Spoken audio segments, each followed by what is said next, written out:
for Barracuda 01. Barracuda 01 launched. Maintain radio contact.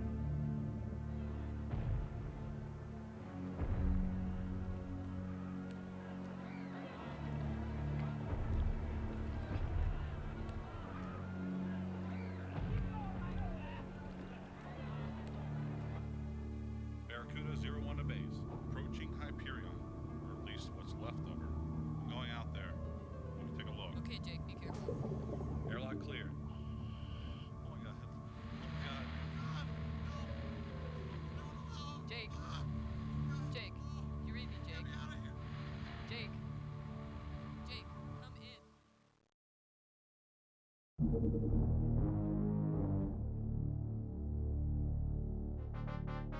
Ah, yes, many flashbacks.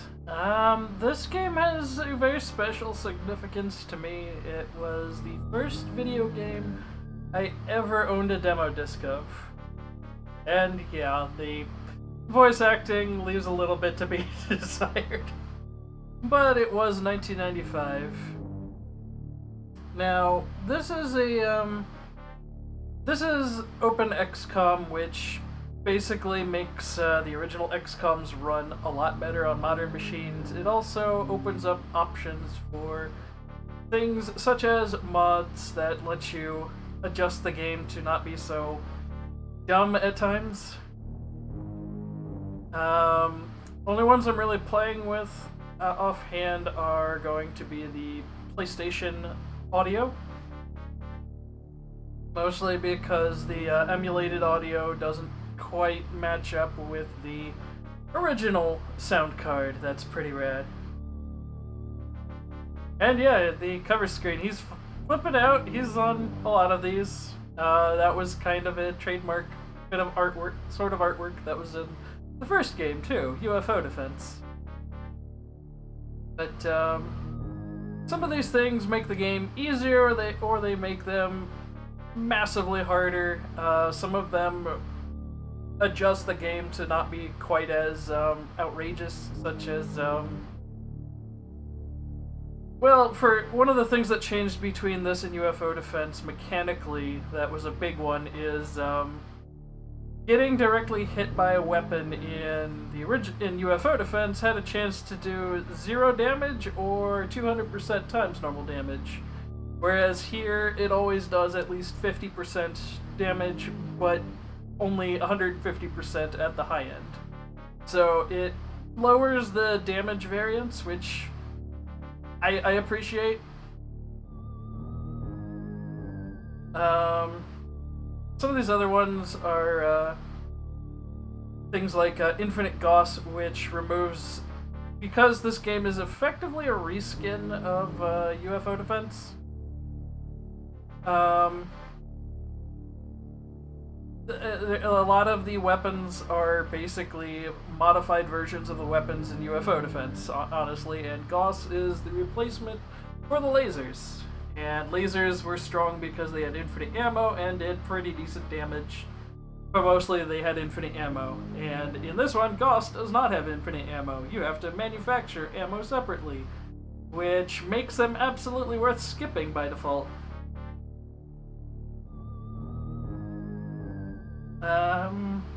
There's some where it just makes it so all ground missions are a specific time of day, or high explosives just do way more damage. Making the Dark Pistol have any use whatsoever by giving it auto shot, which it still doesn't help the Dark Pistol. And there's a pretty standardized design for bases and such that these mods basically make it so you don't have to spend extra time, but we're going to be playing this relatively vanilla. One of the things this particular one thing that we might be playing with a bit is the autosaves. And this game is also very rude in that oh right, I also have some extra rules turned on. Aliens could die of bleeding now, and Psi Capture makes it so if you have an enemy mind controlled, it counts as a live capture, which just makes a lot more sense. A few of these other things just are quality of life and don't really affect the game all that much. Anyway. So yeah, this game is a lot harder because they nerfed all of the starting guns. The basic rifle now has half the ammo capacity. The pistol is lost its a bit. I don't think it had. I think it had the ability to auto shot originally, but now it can't, and it's garbage. There's no reason to use it. The autocannon only works underwater, along with the rocket launcher. You cannot twirl the pistol. It's kind of a dumb-looking pistol, so it makes sense that you couldn't twirl it.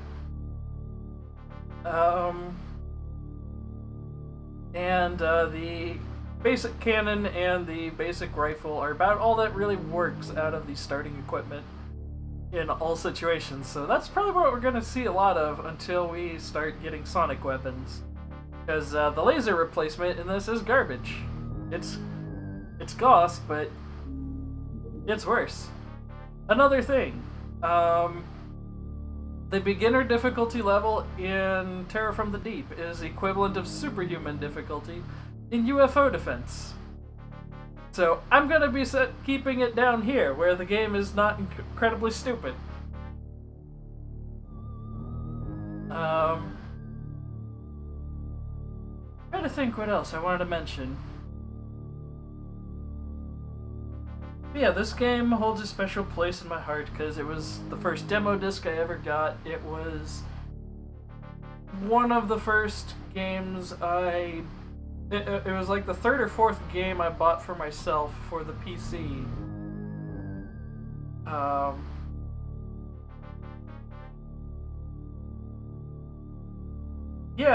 This one's really hard to finish because,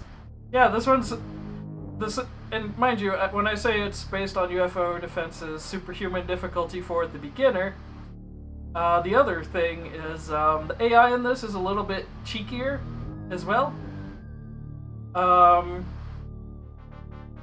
UFO Defense did have bug difficulty, but it was basically the max difficulty of the previous game. Enemies in this also like to hide in closets and wait out the mission timer, so one of the rules from the first game where after 10 turns pass, all enemies on the map know exactly where your units are. And as such, the AI can just plan around that. Some other jerk moves the AI likes to do that's real cheeky.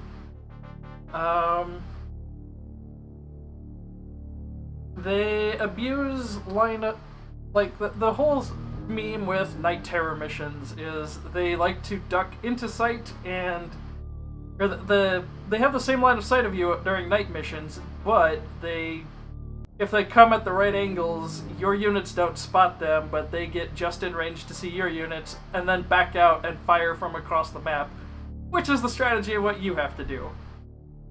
Anyway, so an immediate quality of life that might be somewhat apparent is there's some rings around this mouse cursor, and that shows the different ranges of the radars that you could possibly build in a base. With the smallest circle being the short range, the second largest being the long range radars, and the largest circle being the transmission decoder, which is just a perfect radar that detects anything in range and tells you what's on board. It's nice for placement because it shows you if bases are overlapping these circles. But some other things that are kind of neat about this game, since it takes place in the year 2040, we have the Euro Syndicate, the Egyptian Cartel, the Asian Coalition, Red Korea, Neo Japan, Free China, Australasia, USA hasn't changed. Except, I guess we gave New Mexico to Mexico, who made it into New Mexico. Yeah, the Italy is not at its best, and I guess a chunk of, looks like a chunk here of Africa is just kind of shooting off here into the Mediterranean. So, we do have new countries in this one to consider, like the, well, there's Scandinavia, Icelandic Union, Eurasia. But we have a lot of these to consider, and on top of that, we also have to consider... Yeah. Mexico, I think, is still its own country. It just took New Mexico with it. So it didn't have to so it could keep the rebranding without copyright infringement. Oh yeah, and just all of South America is now Brazil. Nothing going on in the South Pole. But something that makes this one a lot different than UFO defense is UFO defense you have to build on land, and you typically want to cover as much land mass as possible. This one's different because almost all the missions are going to be underwater or in cities. So you want to have as much... You want to basically be in the middle of nowhere.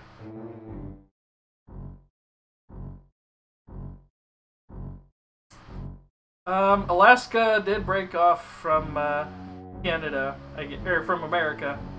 So... but yeah, I think USA just absorbed Canada in this future.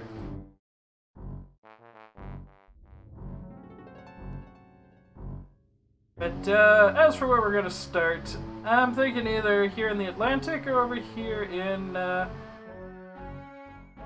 Indian Ocean, because we also have Africa Core. Right, South Africa is just now a mega corporation. And yeah, you gotta get Starbucks now that Canada's been absorbed. And knowing the era this game came out, it's probably... Oh yeah, New Zealand still exists, and they're actually...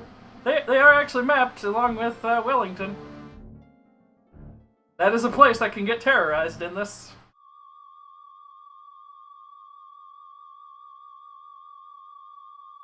But I'm feeling India. Or the Indian Ocean. So let's just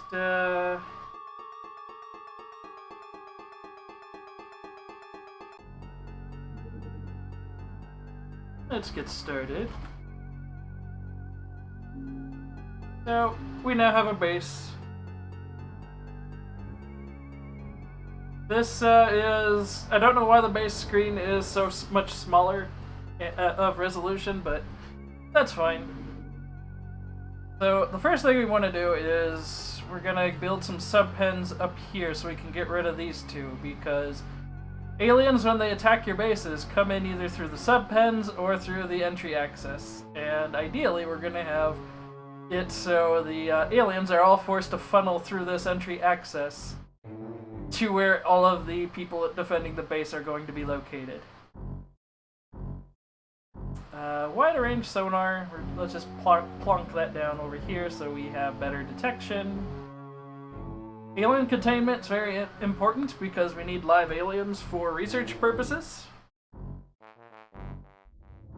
Plonk that down there. Gonna need more stores, because you always need more storage. We're gonna move the living quarters up here, down here, but we also want more living quarters.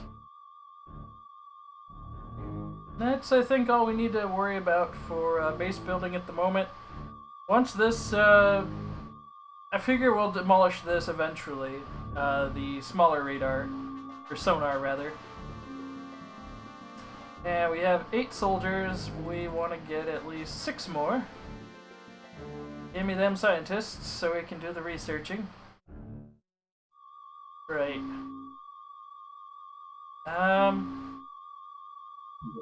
Something nice about the OpenX conversion is you can actually rename ships.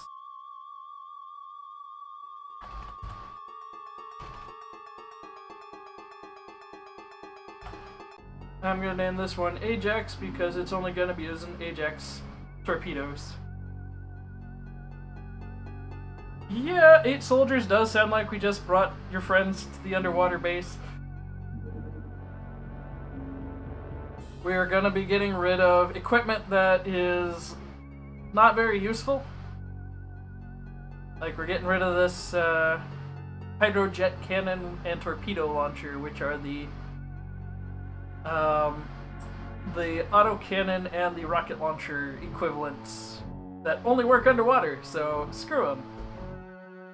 We need more jet harpoons, because we got more soldiers, and gas cannons are pretty solid. I like to keep generally about 2 or so of these, depending on how many high strength soldiers I've got. I don't know if I'd call it a hardcore LARP session, but Barracuda,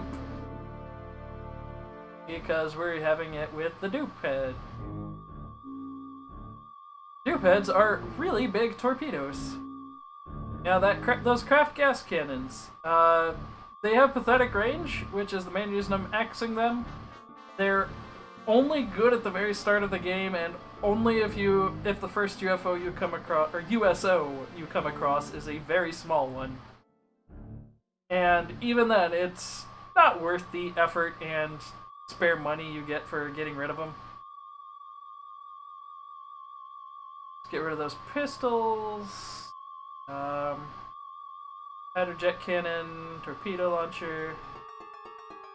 Dye grenades are like smoke grenades from the first game, but worse, because they don't do any stun, they just block vision, and more often than not, it hinders the player more than the enemy. So we need more jet harpoons.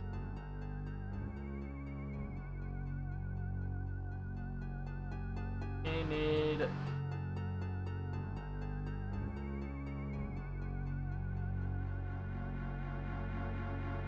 more ammo of each type for the gas cannon. High explosive rounds and phosphorus, because it's just kind of cool to just set stuff on fire sometimes. Doesn't matter if it's useful, just do it. Nerd. Anyway, get some more grenades. Geothermal tasers. We'll definitely need chemical flares. I'm always a little torn on if I want to get proximity grenades, because I think they only work underwater. And yeah, phosphorus sets things on fire underwater. It's kind of scary. Ditto thermite. Magnapack explosives are not super useful by default. Let's get a few particle disturbance grenades just for a chuckle.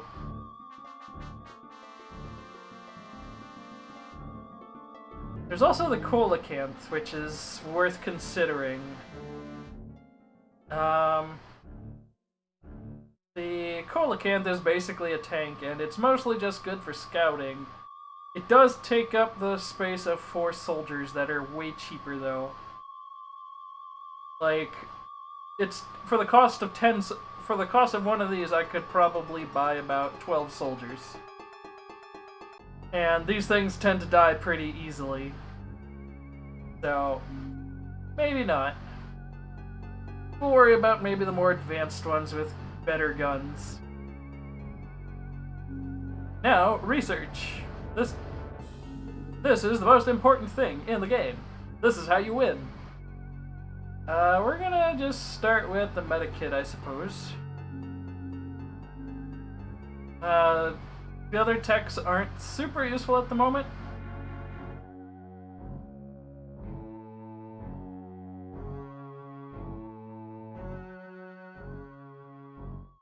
Let's see. We can also take a peek at some of our Aquanauts.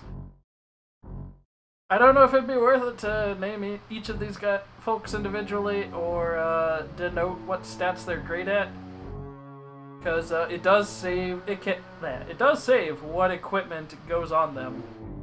sometimes due to OpenXCom, but also the fact that mortality rate in this game is absurdly high, so even if you get a really good soldier, they're probably gonna die. This one, I don't have a whole lot of, I don't expect to be super great because of the poor bravery, but those are some good reactions and firing accuracy. Also pretty strong. Might give this person a heavy cannon.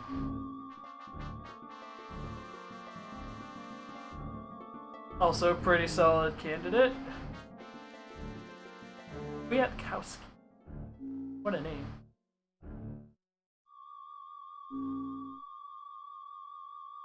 I'd say Jaideep is probably the worst looking candidate because of poor time units and poor accuracy so far. We're back to the top. OpenXCom also adds the memorial page, which keeps track of all the people that have died while you've been playing, as well as other interesting statistics that relate to combat. So this is new. We also have manufacturing. There's nothing we can make yet, so not important. We have the base info, which gives a breakdown. Also tells us what's on its way to this particular base. Usually the names where it has a quantity of 1 are soldiers.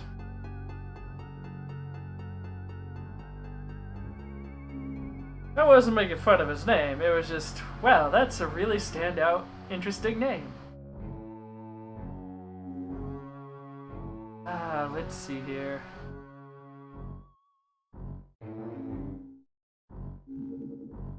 Let's go ahead. I have some save scum files just for the sake of testing earlier.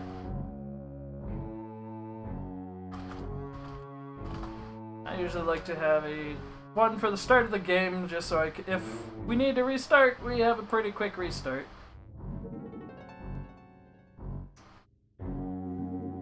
Alright, now we go to the base, so we can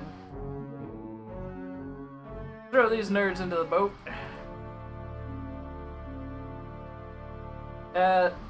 Include even more guns. Usually give about 2 clips. Not sure if Mariana's Trench is mentioned. I can go looking for it real quick.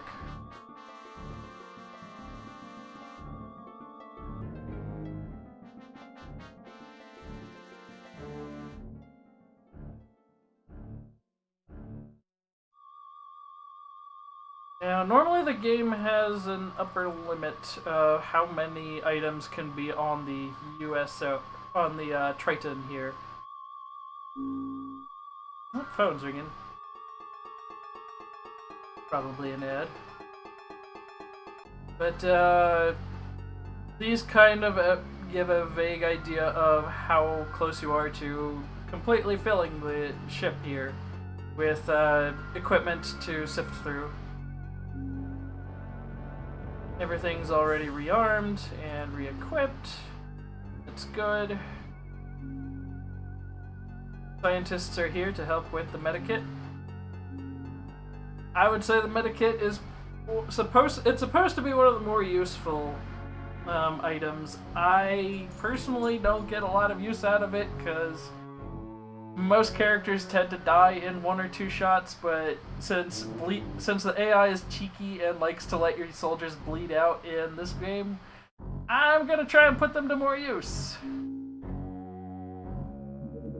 Aha! The first USO. It is not a very small, so it is good we didn't bother with the craft gun, or the craft cannon.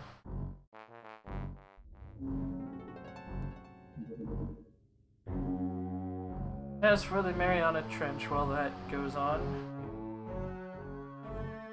I'm trying to recall. Oh, here we go. Combat. This is what the USO looks like from behind, and we're about to hit it with some torpedoes. Get back here.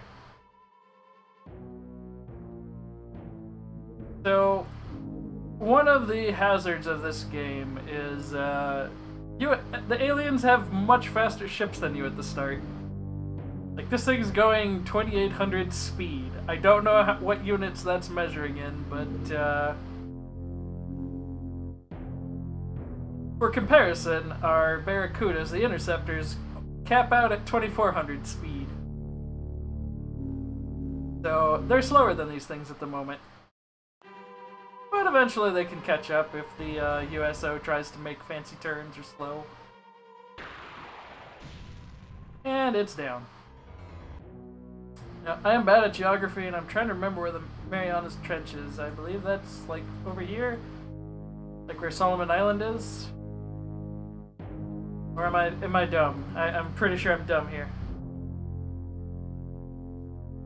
Yeah, I had a feeling the final mission is definitely in the Marianas Trench. So, I'm gonna push the clock so it's nice and daytime out. Let's send our soldiers for the very first mission. Recovering one of their boats. They sink one of ours, we'll sink one of theirs. This does take place shortly after the opening cutscene where a cruise ship was downed. And yes, there will be aliens in the submarine and around the site. This mission will be completed when all enemy units have been eliminated or neutralized. Recovery of alien sub remains, technology, and alien corpses can then be initiated. To abort the mission, return XCOM Aquanauts to the submarine and click on the abort mission icon. Perhaps 25% casualties. Whew, that's more zoomed in than when I last was testing this out. So some of the other quality of life stuff we have here is we can create templates. Hello.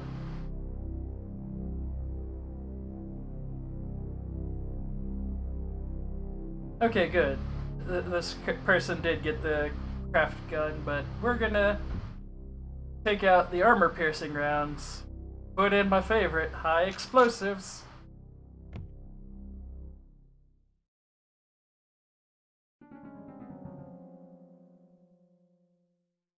Oh man.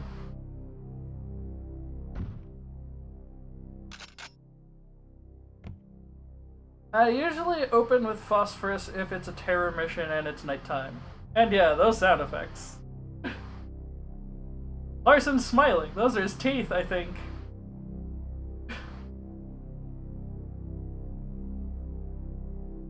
The limitations.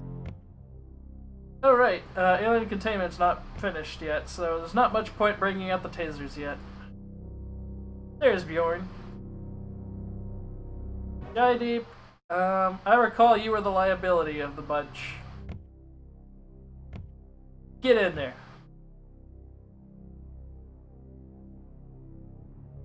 Haven't looked at the new recruits actually, so I don't know how good they are.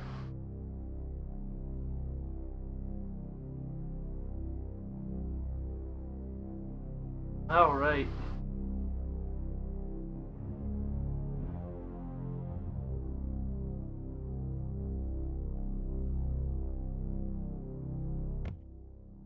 These folks don't need these extra clips. They'll be fine. Wow, that's really tiny for some reason. Not sure what's going on other than that guy seems to be falling off for some reason. Anyway. I'm also going to be, especially at the start of the game, I'm going to be using save scumming because this one's really designed around it. Another thing to note, I'm going to pop open the door here, but we're not going out yet, because currently both me and the opponents have full-time units and can just take shots at one another if we so much as walk in line of sight of one another. So, with that in mind, if we step out, they basically can take any pot shots they want as our units wander out. Up to about 3 shots per unit. Or rather, per unit of theirs. So, the best way to deal with that is just skip your first turn.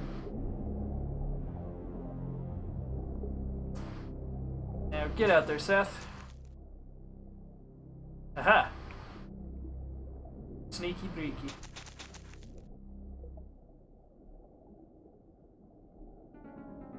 So it tells you how many time units these guns are going to use, about how accurate the shot's gonna be.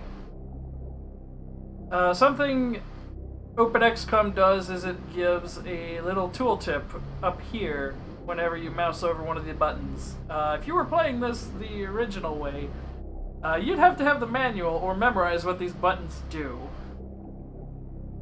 But we're gonna have Seth here kneel and go for the shot. Ah, there's that XCOM accuracy I've grown to love, I think is a strong word, but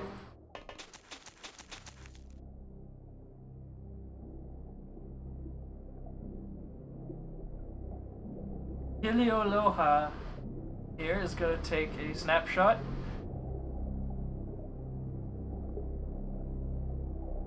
And yeah, the cockpit is actually closed off. Regarding getting water into the cockpit. But let's... So, while this doesn't have a stupendous chance of hitting, it's high explosive round, so if it hits anywhere in this area, it's probably going to explode and take this alien out anyway. Like that.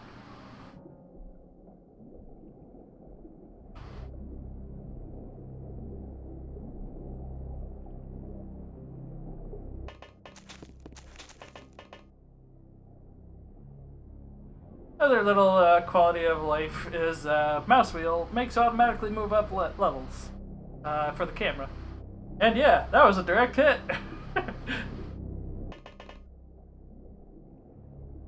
I have Matus get up here and prepare to snipe. Looks like this is an edge of the map and so is this. So we're gonna be moving roughly in a outward that way, this ways, sorta. Flip it turn ways.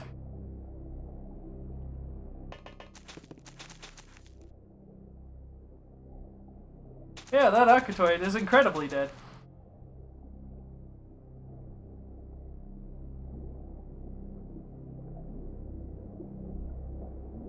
Another little trick, I guess you could call it, is if you don't have the map available on screen to render, it makes the units move faster.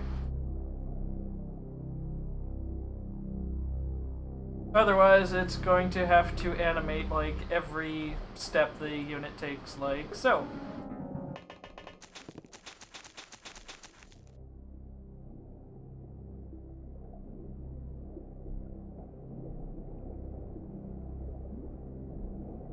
Alright.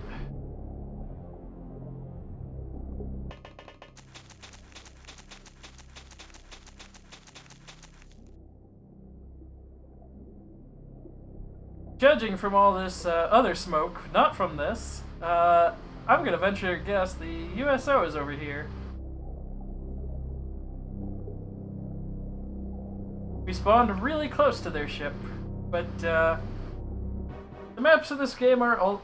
Oh yeah, they do all have very wide stances, because they were going for that comic book aesthetic. That kind of pulp comic book aesthetic.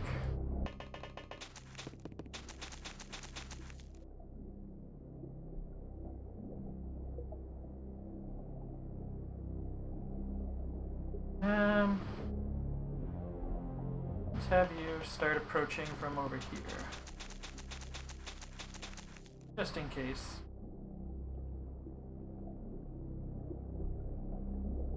Deep, just drop your gun. Hit heavy. You're not getting very far this turn, and that's okay. Now, usually the four in the back... Yeah, they might just be ex-cowboys. But the folks in the back, I usually just scooch up to the front on the second turn, because they eat up most of their time units just getting to the door. So, on top of that, the door closes as soon as I hit end turn. So these 4 are basically safe from getting shot, and it means I at least have anybody to return home with. If somehow the aliens manage to wipe out all of these Aquanauts out here.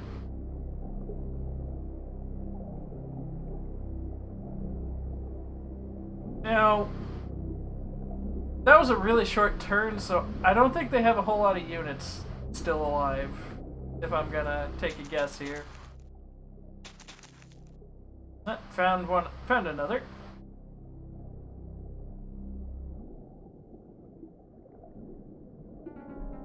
I don't suppose you have a clear shot. Nope.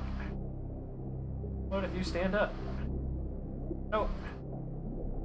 Shucks. And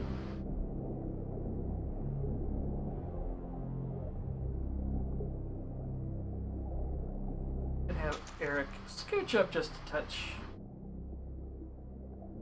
Ooh. Eric's a bit of a sniper. We're gonna dump almost all of his time units into this aim shot. That sounds about right, Zed. It's a valid strategy. So this has a really high chance to just be a direct hit, but all the same. Boom! I also have a rule turned on where as soon as the last surviving or conscious enemy goes down, the mission just ends. Which is what we're seeing here. Oh boy, that was a, there was nothing left of that USO. Like, a USO that has one blown engine usually still gives about 50 units of aquaplastics. Wow, that was shredded.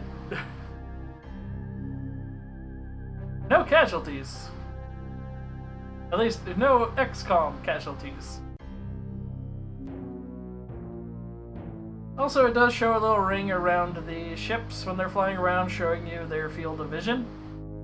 And detection, which was important more in the first... Well, it's important in this one too, because you can detect alien bases by just kind of flying around and hanging around where a lot of USOs tend to hang around.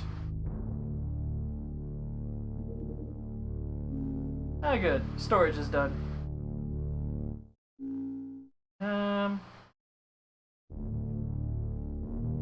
Let's get some more Ajax torpedoes. Replace the ones we tore apart that USO with.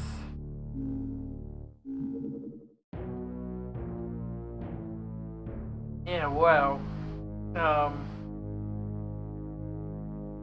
Yeah, they were like... There wasn't even a lot of weapons to salvage from all that. Out of the 6 or 8 aliens that were on board that ship, only 4 of their weapons survived. And some grenades.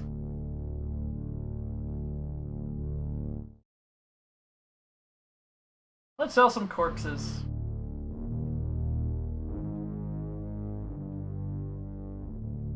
Yeah. Oh yeah, Piloloa. I'm probably mispronouncing her name. Yeah, she's...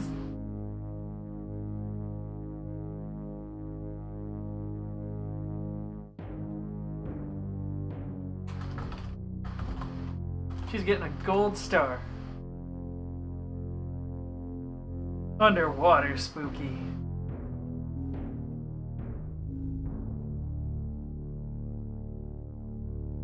Alright, we can start capturing aliens in about 8 days. We're probably gonna get a terror attack before then.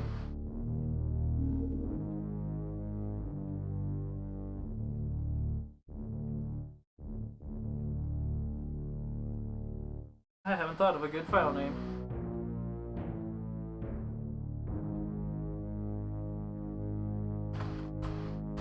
Let's just call it Games A-Going. Yeah. Oh, sure, Shazi. You have no reason to make dog noises. No.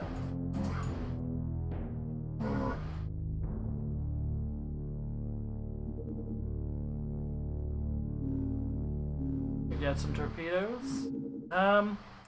We could take a moment to maybe look over any of this if folks are interested.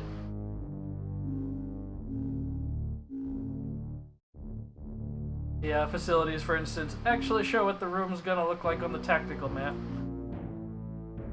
At least partially.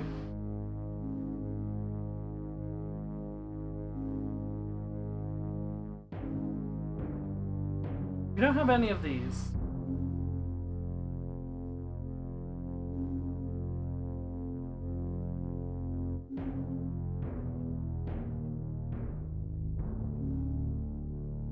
We just go into the next category. Yeah, so Ajax, they do about 60 points of damage each. These are the ones that we shredded that last USO with. The dupe is depleted uranium pellets. They hurt. They do almost double the damage of an Ajax. They're also more accurate and much longer range. These things have no range and no damage, but they are very rapid fire. And we have our little goofy tanks and one with a little different cannon on it. Alright, living quarters are done, so let's get rid of this one. And in 9 days we can get rid of these sub pens.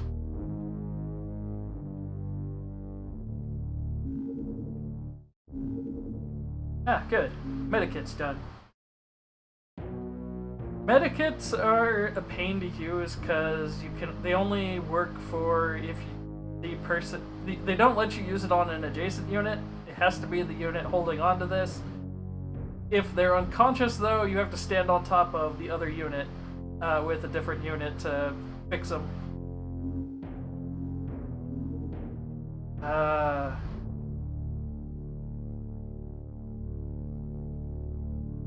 Not sure if Gauss is really worth it, because I think the Gauss ship cannon might be worth making just for selling and having basically infinite money.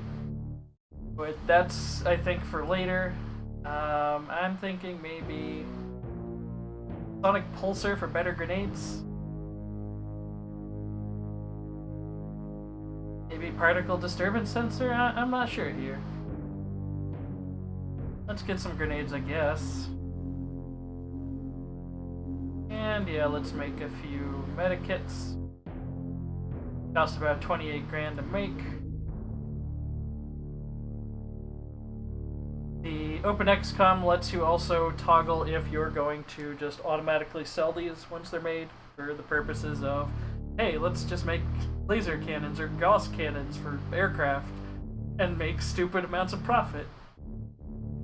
Like, if we sell these medkits, we'd be making about... We'd make an okay profit, but not a great one. And it's gonna take about 7 days to get those medikits all finished. Ah, good. Now we can store the aliens. Oop.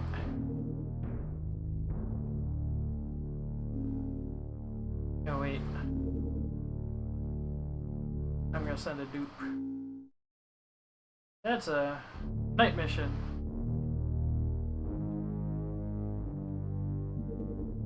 Oh boy. Time for a night mission, which sucks. We're just gonna give everybody one of these glow sticks.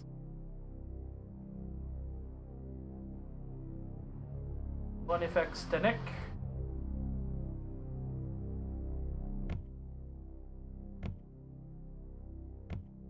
And drop that. One of those.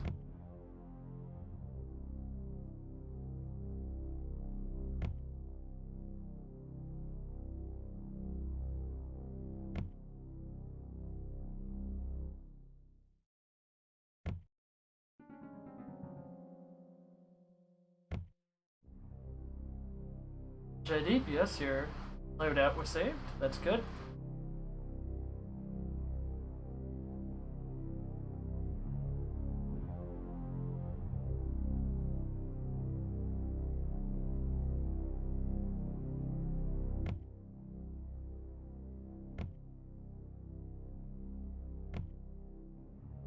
So these chemical flares have a bonus and a negative to them in that as long as your soldiers are holding them, especially in their hands, they produce light and are very visible.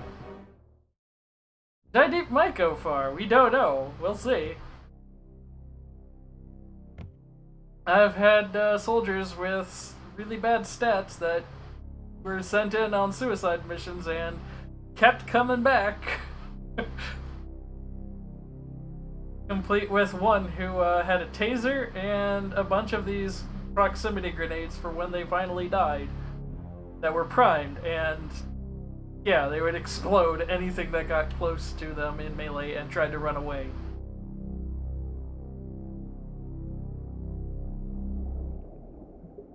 Alright.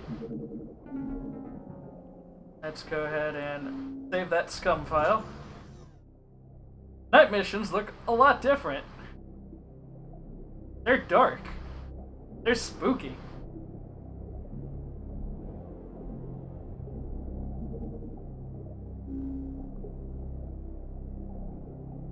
Let's...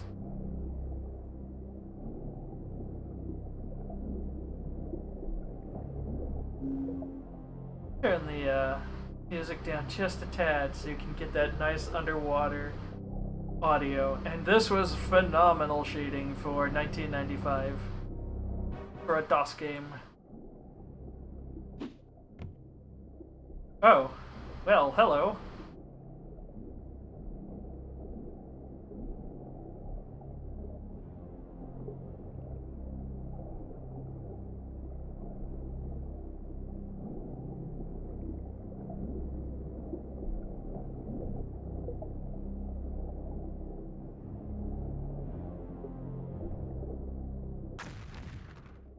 Oh, that was a miss.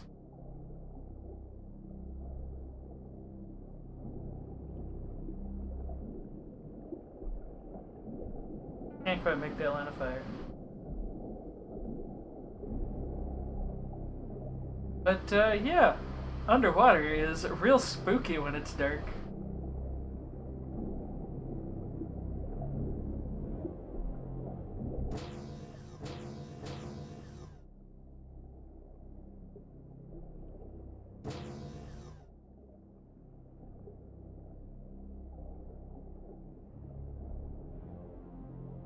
Okay, not quite sure yet where they went.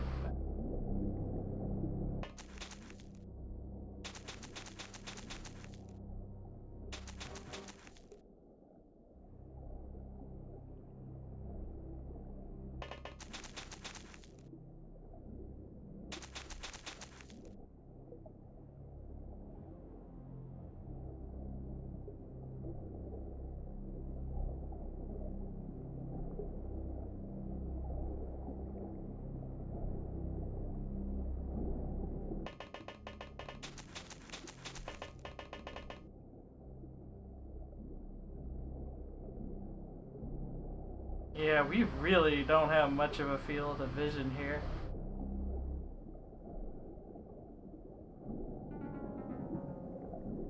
That's entirely possible that a sea lion or penguin in the distance just explodes whenever I miss at those shots.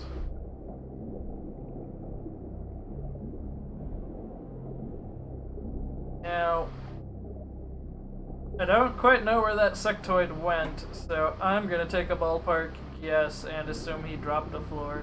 Or they dropped the floor. How did you miss a building? Try that again.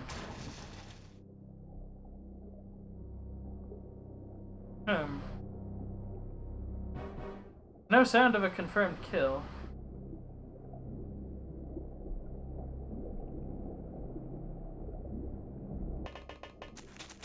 Eric, get out there. Oops.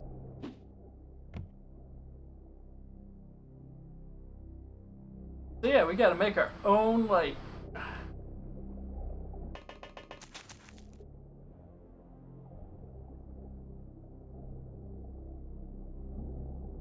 Fortunately, these things have basically infinite power. Like, there's no battery on these things. they can be picked up again and thrown again, and will provide the same amount of light in the new area.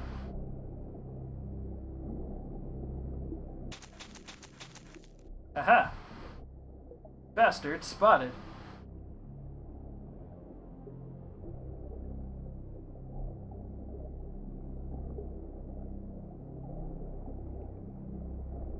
Right, standing up from a crouch takes up too many time units.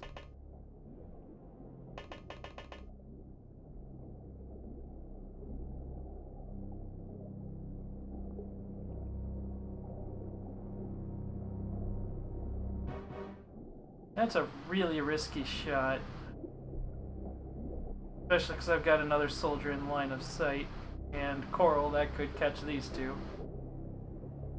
I think I'm just gonna have Eric scooch over.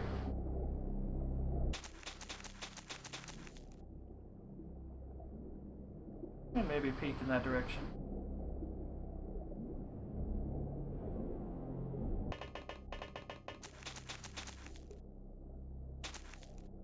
Oh yeah, the shape of the ships in this one are really weird and make navigating just around your landing ship a lot harder.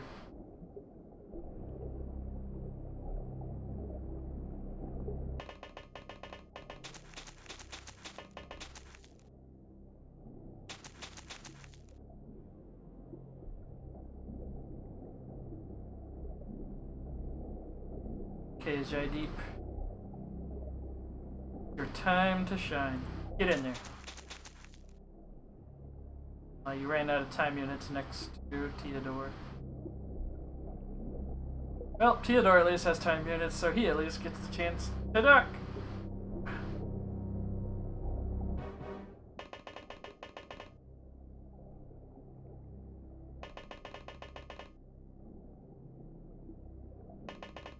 Yeah, as long as they have these chemical flares in their hands, they are much bigger targets that are much easier to spot at a distance for the aliens. So that's another bit of a trade-off. We're gonna get shot at. They failed to miss the building.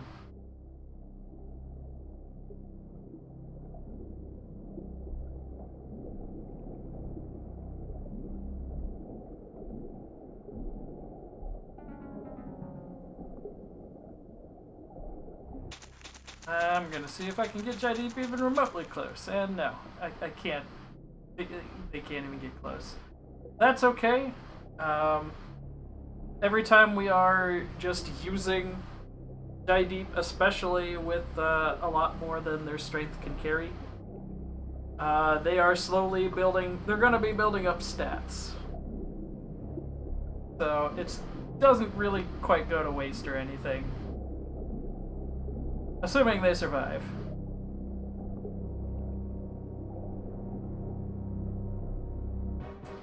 Seth, take the shot. Got him.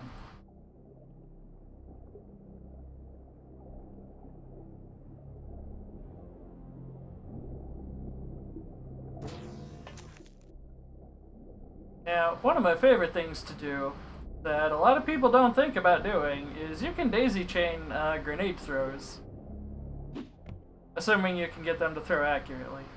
Thanks. Thanks for that.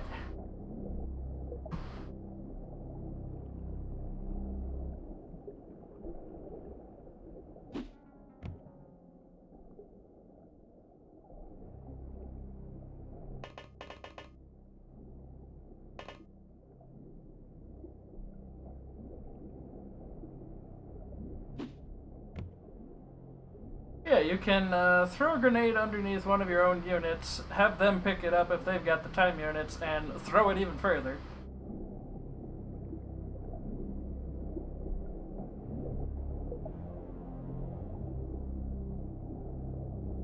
Oh, this is not... This looks like a map that's just gonna be a pain.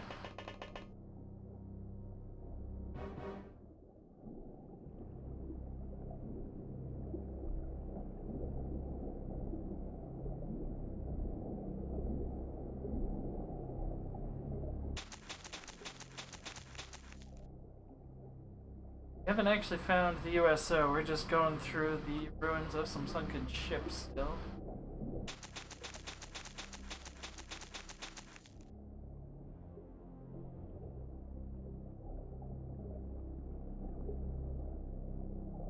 Fun effect. Get in there.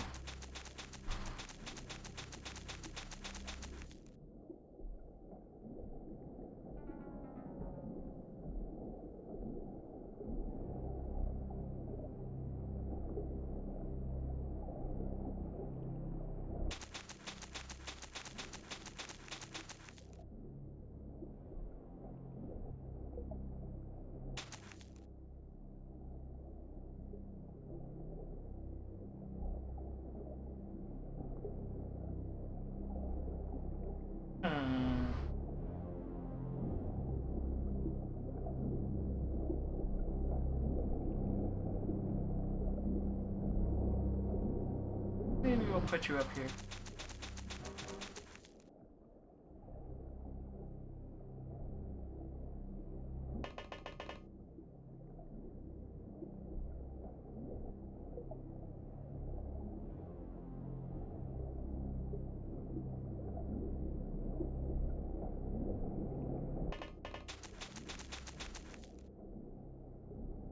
Let's go ahead and toss out some light over here. Nope. No signs of movement yet.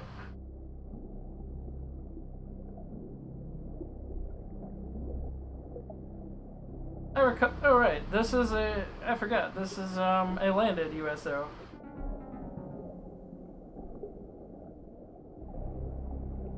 And that's possible. I think it has more to do with the fact that she probably has pretty bad throwing accuracy.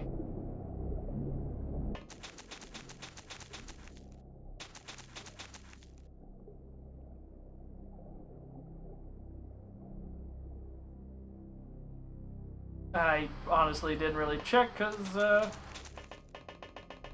as useful as throwing grenades is, they're grenades. You don't. It's like horseshoes. You just gotta be close enough. Don't have to be exact.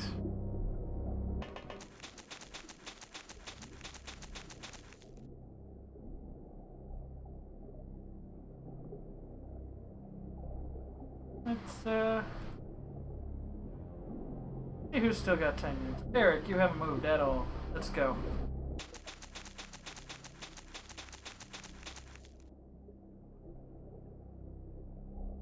And you've got cover. You're good.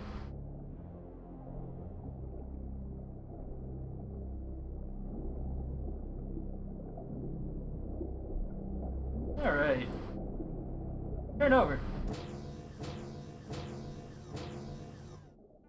Sounds like most of them are on their ship.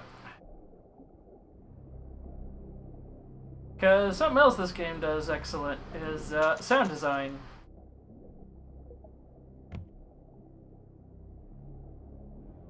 Tuck this over yonder door.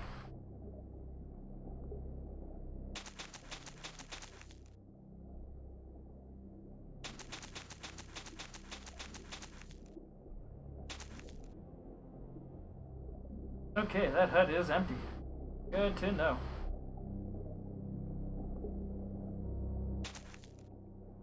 May seem silly to check small spaces like this, but the AI in this is generally infamous for hiding in such places. Oh, this seems to be the edge of this part of the map. Oh, Sam, let's get a little light over here.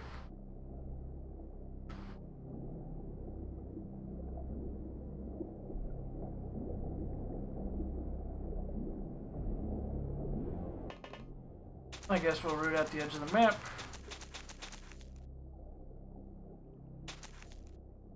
Now, there's no fall damage, A, because it's underwater, B, because there wasn't fall damage in the original. So you can have somebody on, like... Oh, there's the USO. Have somebody who's on, like, the 12th floor drop down to the 1st and not take any damage.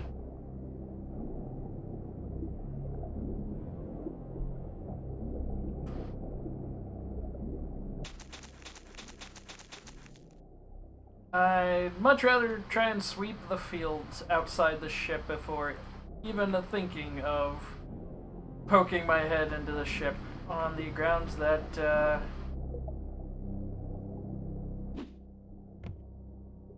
the enemies are really good at hiding in some really annoying nooks and crannies and storing up all their time units, so as soon as you poke your head in, you get shot. Oh, I didn't mean to do that.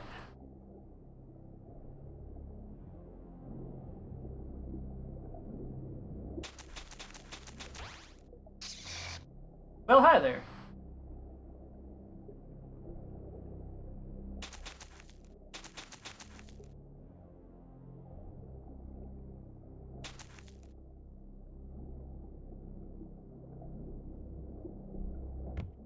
I don't think you've got enough energy to throw that. Nope.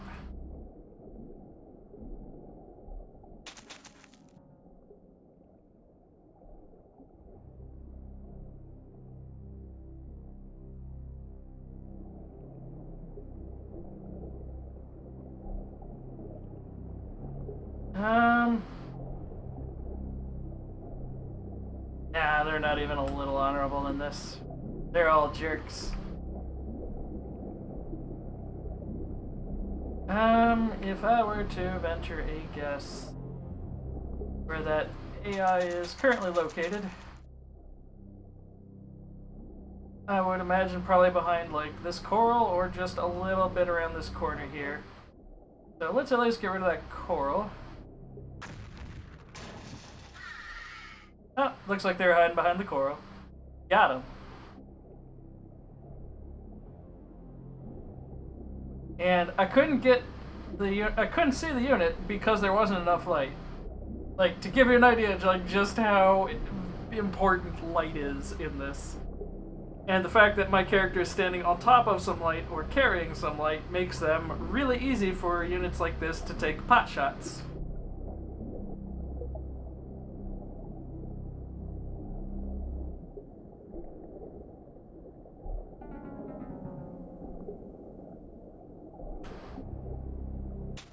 Get over here, Frantisek.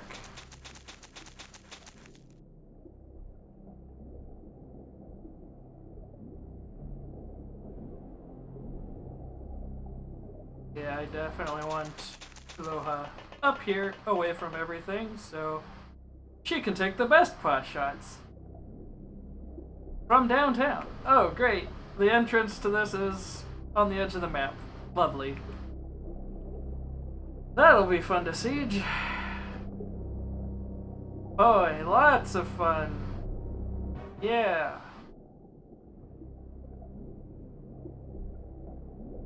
Let's get over here.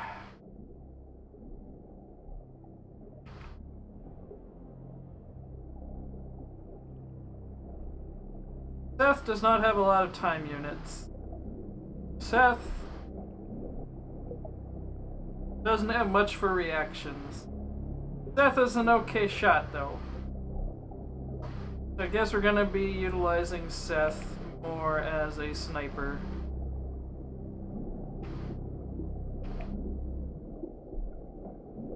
Oh yeah, another thing that makes this game a lot harder is the maps are much bigger with a lot more nooks and crannies to hide in for the AI. And yeah.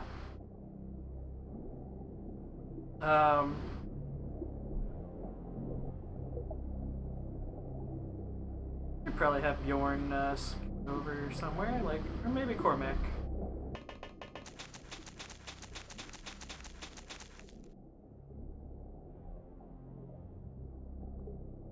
Okay, yeah, looks like the field is just about clear. We still need to check what's under this wreck here, and if anybody's hiding over here before we storm the ship, which is very much indeed a Dong shape.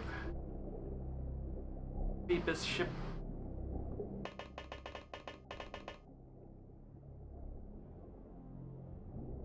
Also, USO is not a super sci-fi term. It's the same as UFO, except it's submersible instead of flying. Yeah. Minor semantics, but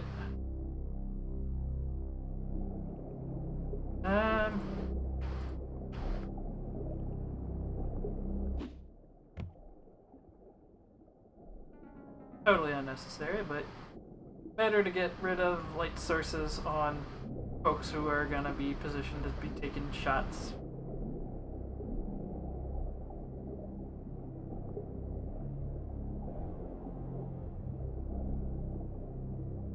Yeah, you don't have any time left.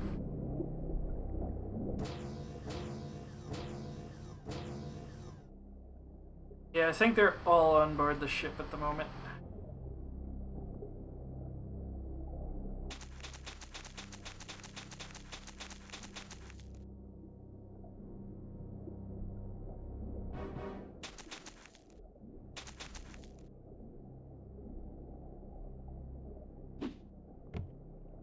Check that in that corner.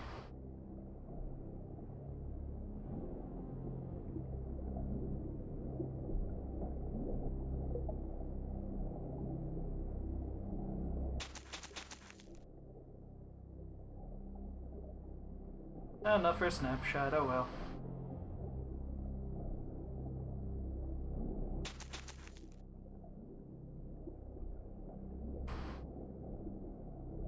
Also, when you take a shot, it does factor in like how big the character's sprite is for whether or not it hits.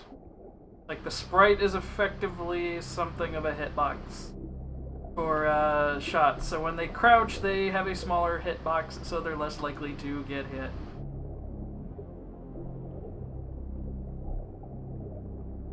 Well, that doesn't sound like a big deal. That was pretty remarkable for the era this game series came out in.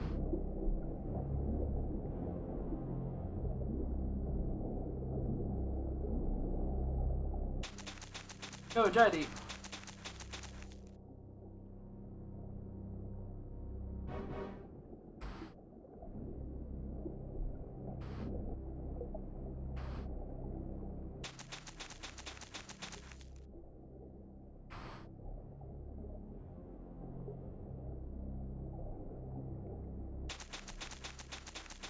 Just to make super clear.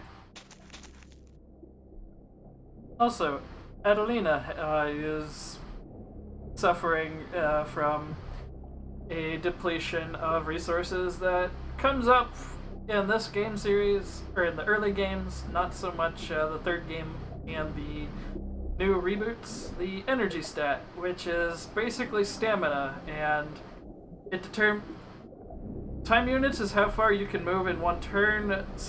The energy is how long you can just continue to make full turns of going full sprint.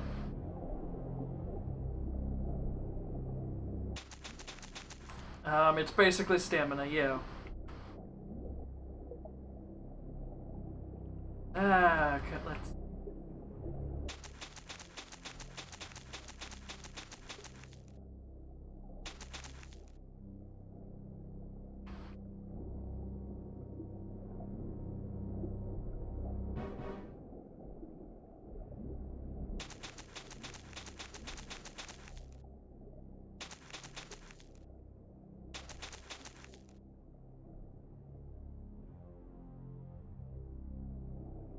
I'm gonna have Frantisek grab one of those lights and toss it in that corner. What are you up to? Oh, and Rim.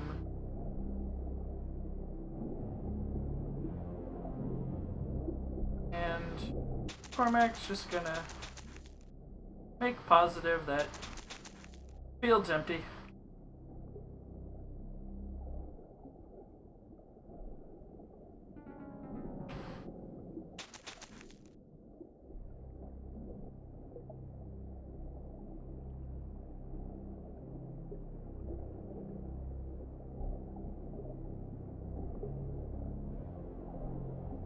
Let's see, where to position Solomon?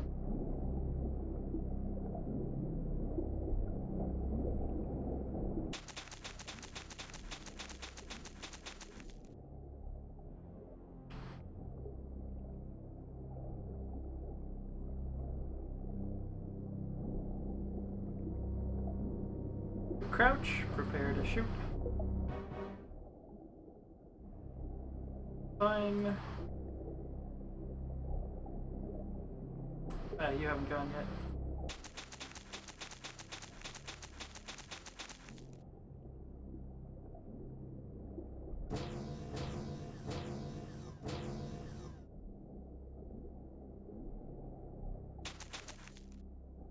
Okay, nobody's hiding in there.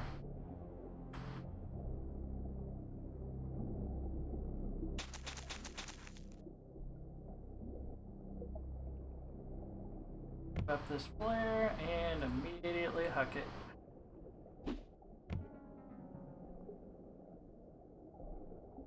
Okay, it doesn't look like there's anything over there. Get Cormac to come down the side.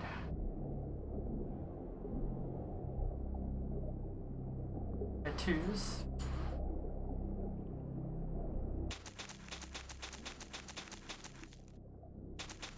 Most shot at soldier we have so far. Oh wow.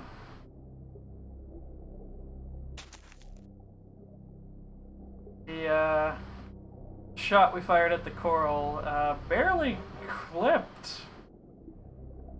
Like that was at the outermost reaches of the blast. Yeah. And yeah, a lot of these stats really got streamlined in the new XCOMs. I think all that really factors in is an invisible morale stat, invisible bravery, health, well, not really time units, firing accuracy, and bravery. Though I think XCOM 2 re-added in energy, but it only determines how many missions a character can go on before they need a break.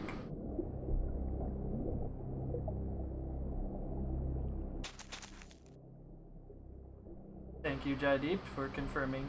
You have nothing to fear from that little hole. Jaideep continuing to make it happen.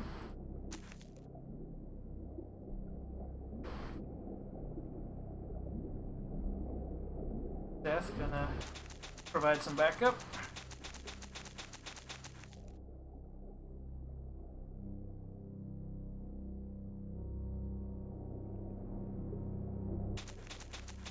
Rick Larson. Probably should not be approaching the ship, now that I think about it, because explosive rounds in a ship full of very stuff we don't want to break.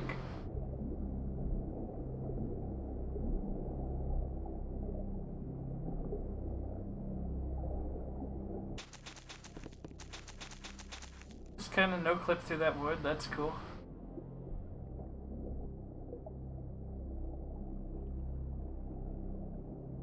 Yeah, Adelina's ran out of energy. Still got time units, but no energy. I'm gonna try and send Jaideep and Bonafak into the ship and take as many live as we can.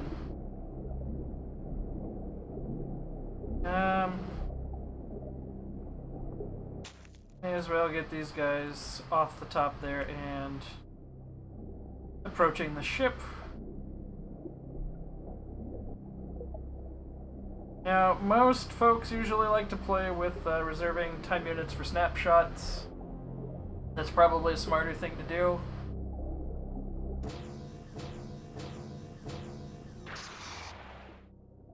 I don't think it's super important in the super early game like this.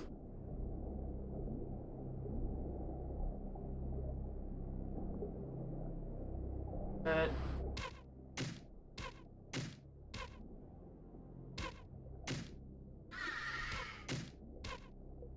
good news is that wasn't the highest ranking of the Aquatoids.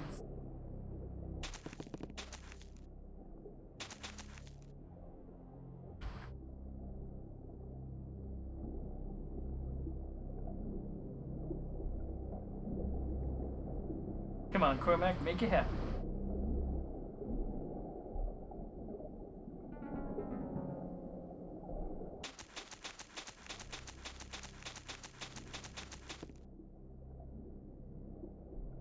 Death following behind.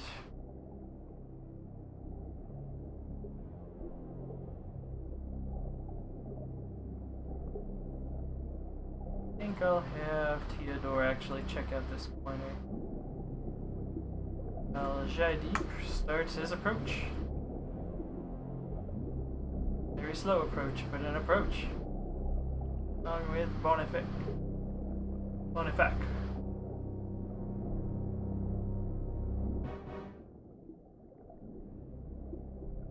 Adelina, in there.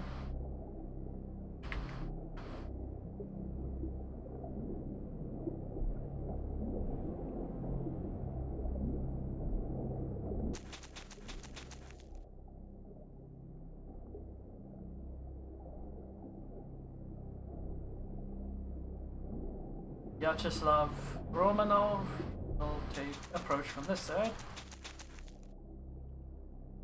And yeah, we'll send Bjorn over there. Everybody else is coming from the other direction.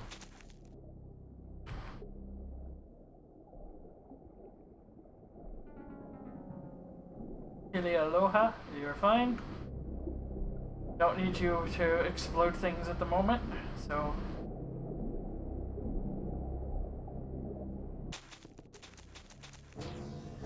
I see you sneaking out that ship.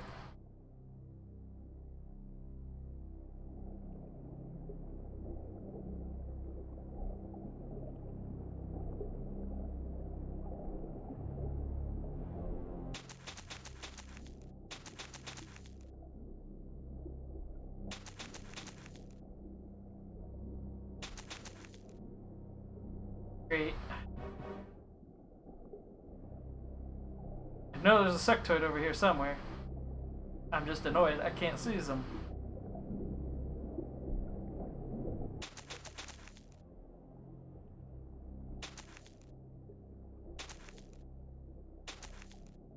There he is. Try and do a surgical explosion.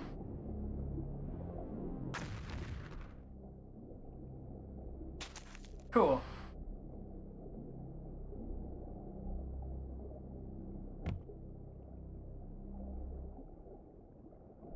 This is what grenades are for. And they're being little bastards.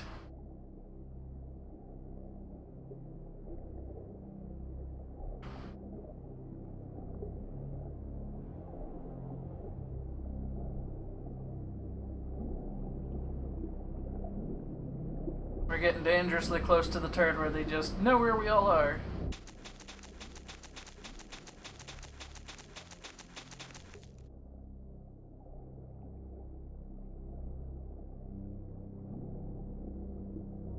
And then I'll just let you take the turn off.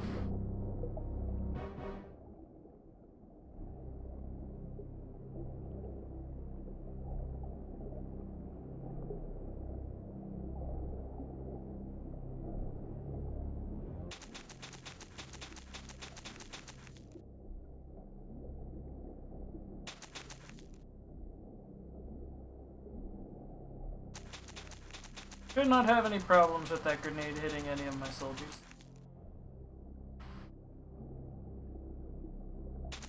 Yeah, they usually don't follow the if you shout commands like "we have you surrounded." They'll usually just hide in little nooks and crannies and shoot you as soon as you pop your head out. Boom! Oh. Looks like they got knocked out.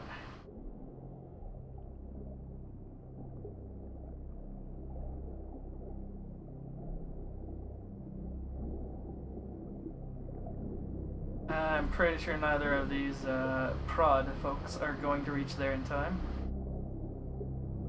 Yeah, I thought. That deep is very slow.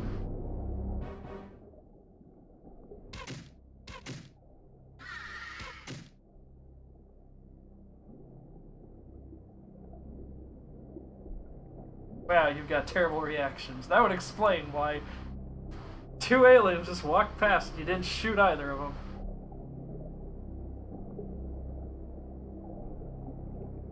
Not much better. You have okay reactions.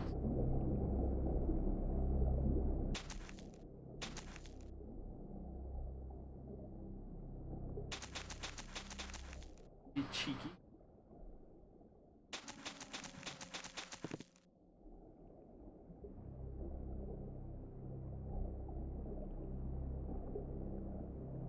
give us some room for a snapshot. Put you on top of this alien. Also, yeah, we can just pick up alien corpses and throw them in the backpack. As well as soldier corpses and... yeah, their weapons too, of course. We gotta research how to use their weapons before we can actually use their weapons.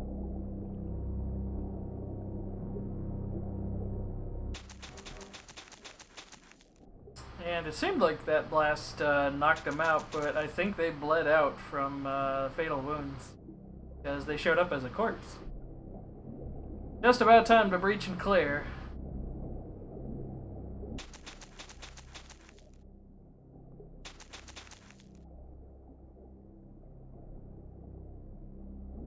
No, not a very flattering pose.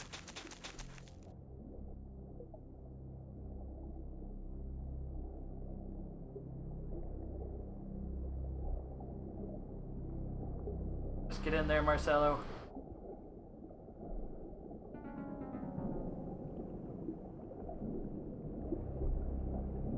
Yeah, let's have Adelina book it.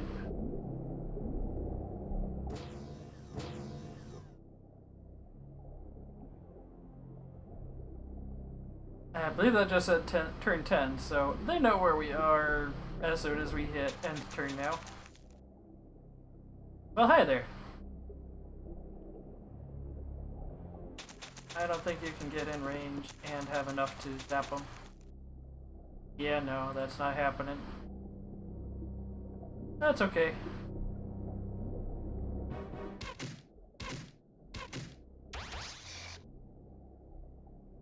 Wow, that missed.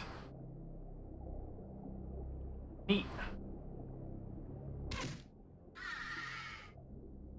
Still at least one of them in there.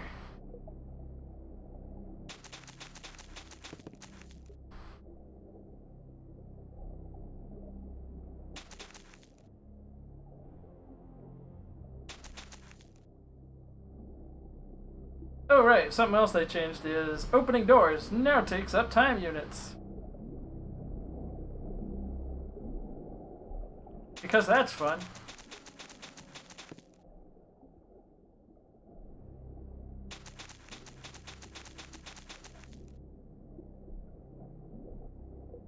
In there, Jaideep.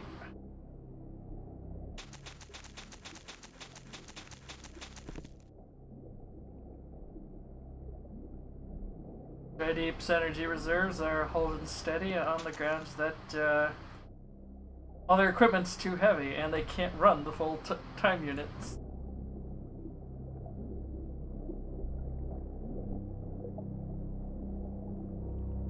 Don't really. I just want to get that out of their hand more than anything.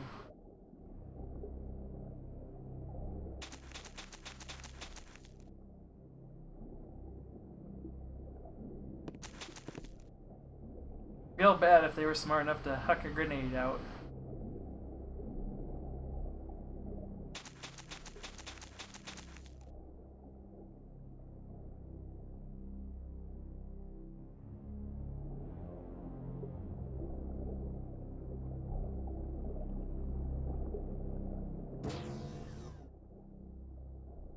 Okay, they are definitely still just hiding in there.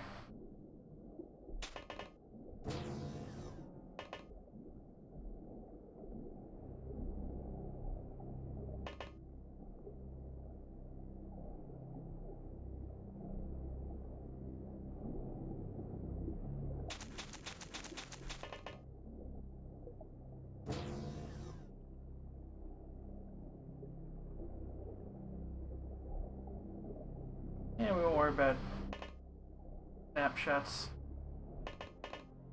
There you are.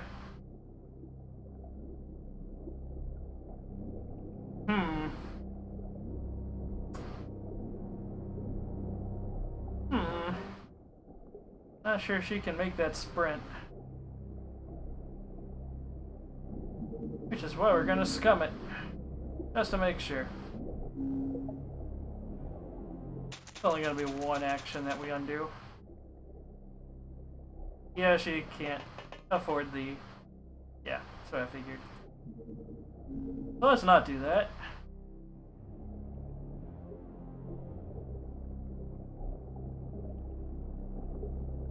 Carefully get in there.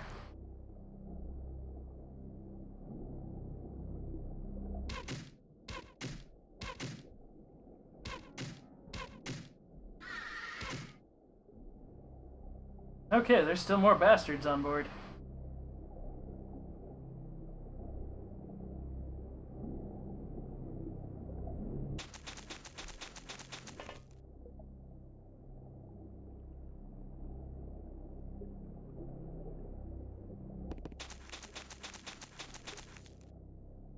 Try deep a bit closer.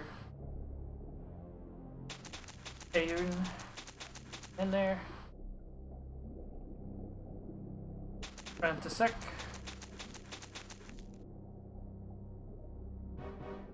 Seth Solomon will bring up the rear.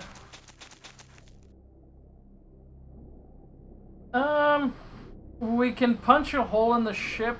There's just a risk of destroying all the resources around that hole. Like, these things are incredibly valuable, these orbs and computrons. It also, for every piece of wall we destroy, that also reduces the amount of aquaplastics we receive at the end of the mission. So yes, you can absolutely do that. We could even punch a hole through the ceiling, potentially. It's just really risky, and you would waste resources.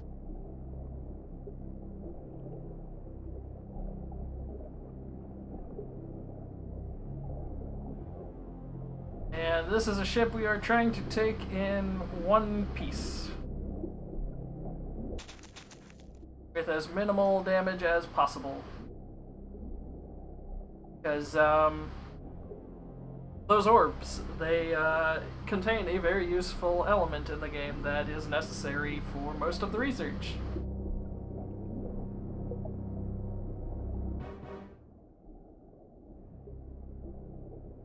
Oh. Cool. How did that happen? Oh, I think they had fatal wounds from getting shot in the back. It happens. Friendly fire's a thing in this. And it's very, very rude. Aha! Bastard spotted.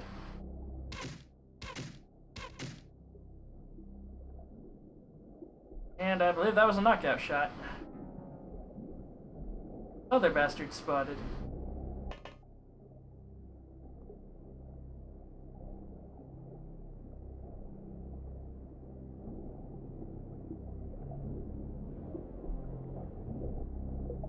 Yeah, no, they're not getting there in time.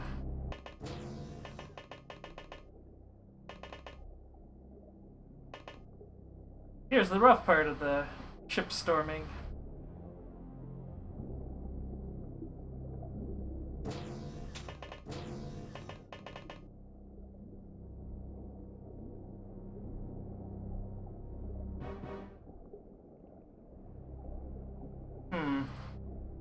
Yeah, I can't really take a shot with them. Bjorn's gonna get in there. Gonna have, in the event that they somehow decide to get ballsy and go for Frantisek here. Frantisek might die, but Bjorn will be here to immediately avenge them.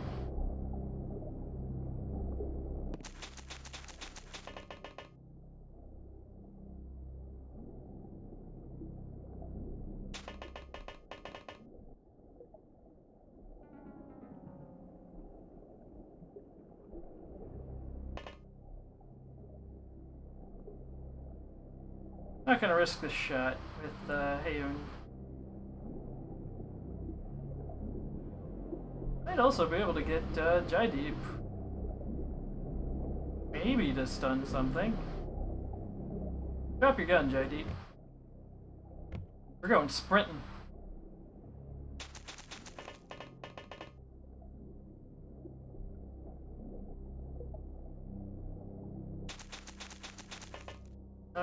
I believe with this turn, everybody that's going into the ship is inside the ship and up in these Aquatoids' business.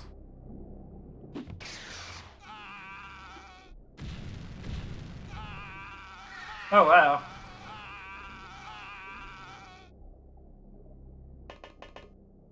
Well then.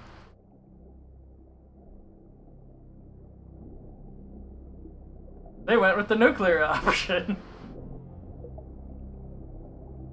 Huh. That was a shock.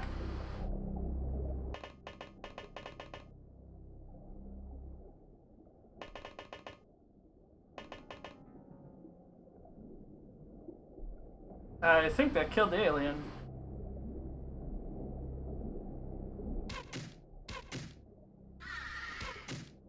Yeah. Yeah, they took out 5 people. I mean, that's a tactic I'd use. You can see whose stats went up as well, which is a new thing in this. Theodore actually got bonus to bravery because they panicked. Matthews got hurt. So yeah, we're gonna have to buy some replacements.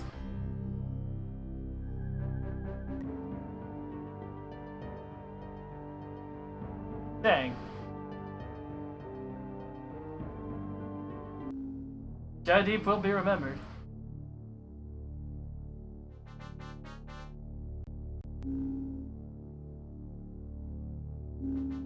So Matthews is out for about 18 days. You can also see on their stat sheets here, they have like this orange bar and then this little black part of the bar, or this little bluish gray part of the health bar, and that shows this is what they started with, and that's how much they've progressed, and how much their stats have gone up. Eric Larson is a name you can just set your watch to. They're getting pretty beefy too. 43 strength. That's higher than what you can roll at the start.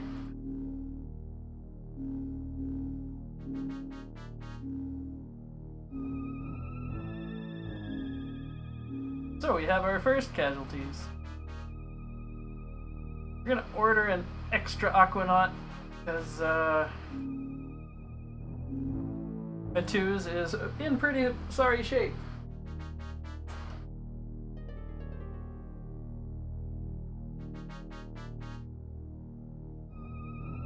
That said, they have pretty good stats now. Still not the best shot.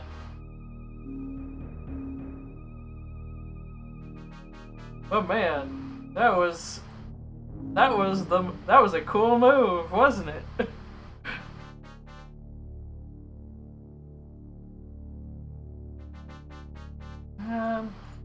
Does look like they did have one of the better weapons.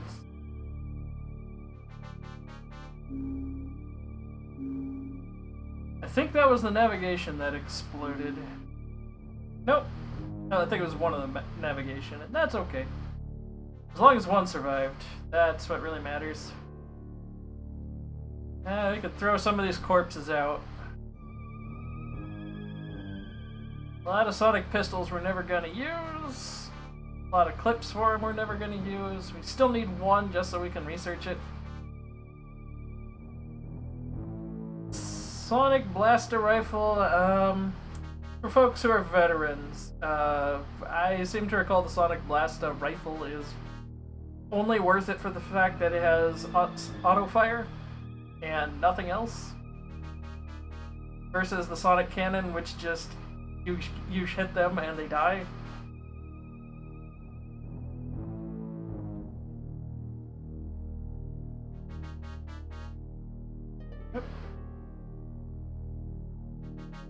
And this is more or less the gameplay loop. We can also sack Matthews through the cell screen. When they're not in good enough shape to be loaded into a sub, they can be shipped off.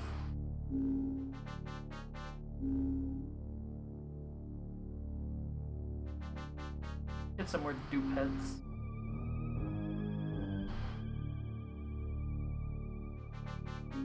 And,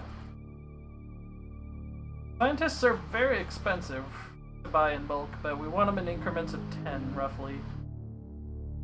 At least from what I remember of the numbers of this game.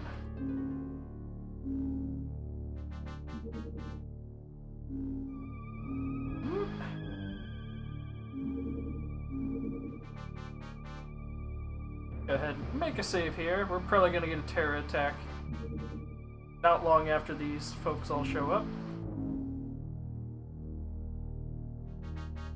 That'll probably be enough to push that researcher over the edge. Place those Magna Blast grenades pretty quick.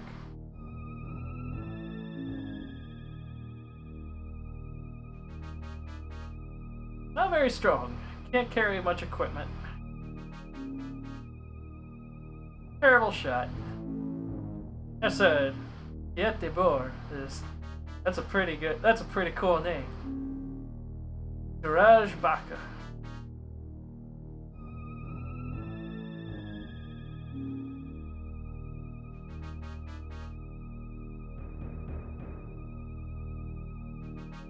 Also, another thing this one adds as a quality of life is we can, we don't have to erase the entire name to change their name a little bit.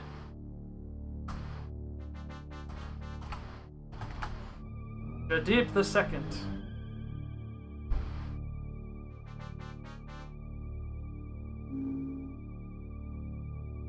Oof, Peter here is not a great specimen of a soldier, numbers-wise. They don't have much going on.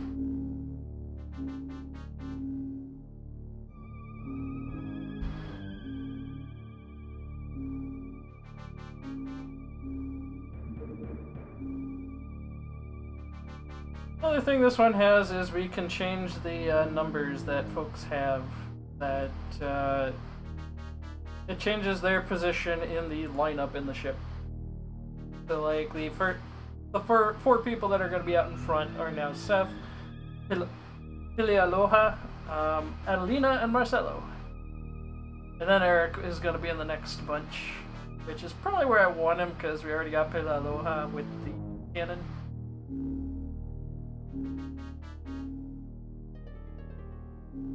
Yeah, I've never seen the aliens do that before, just basically suicide bomb.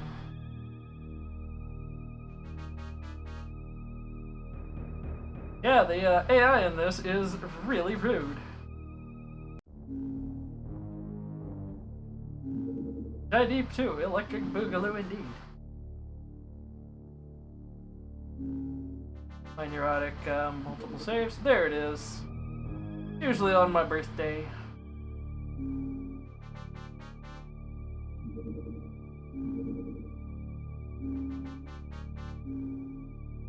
Let me just quickly double check the equipment. We're probably going to have folks with cannons load up with phosphorus on this one. Gonna load in those medikits.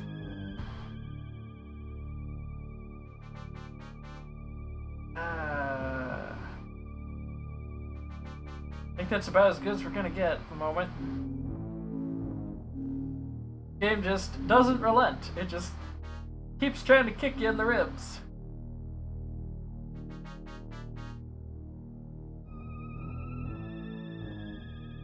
Now, fortunately, the Triton's kind of slow, so a whole day might pass and the sunlight might get... Ooh.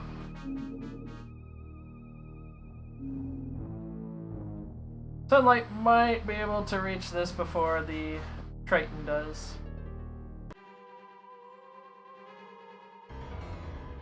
This is a slightly bigger one. Well, it's the same size as the last one. Wasted a dupe, but that's okay.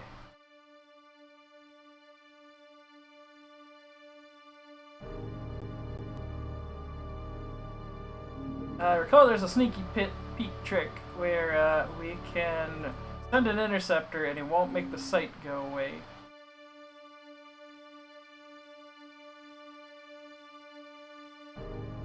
I'll wait till it gets kind of close to Panama.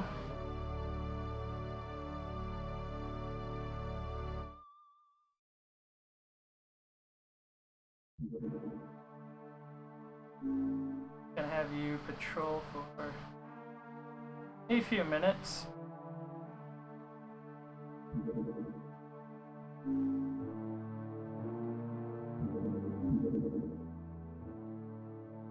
Ah, yes.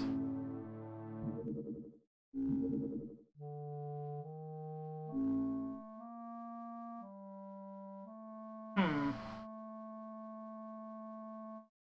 Only that other, if the other one wasn't getting fixed.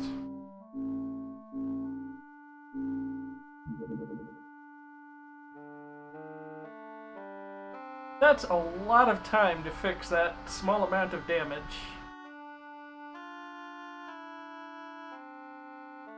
But hey, I don't know much about fixing submarines, I guess.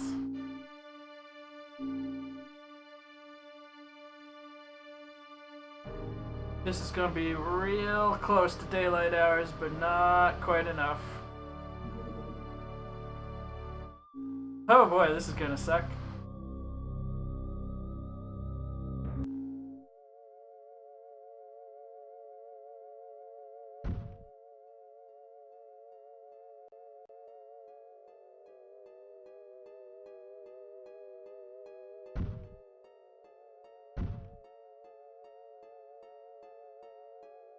Right, Peter wasn't useful for much. I'm taking... I might let him keep this grenade.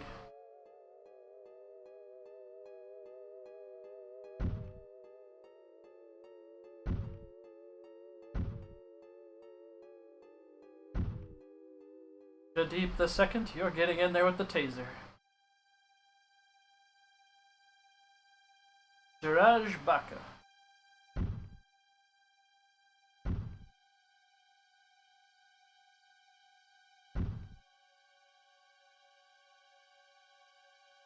Right, I should be putting the flares in their hands, so they're ready to toss them and not waste extra time units. Cormac, you're a pretty generic guy.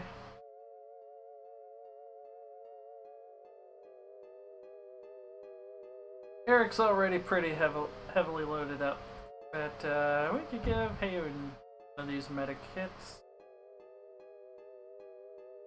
And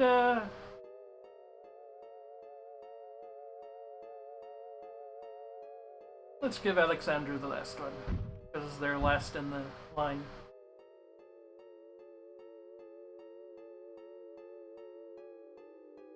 And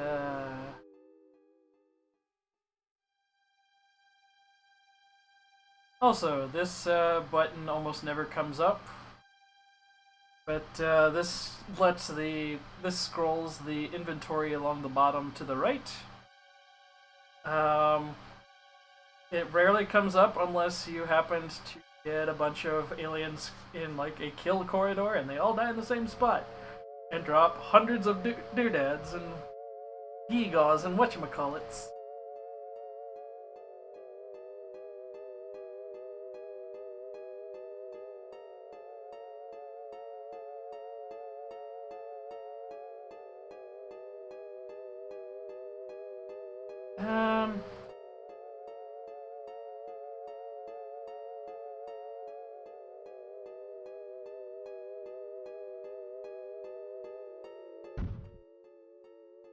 I think you were relatively strong. Let's give you a stun stick.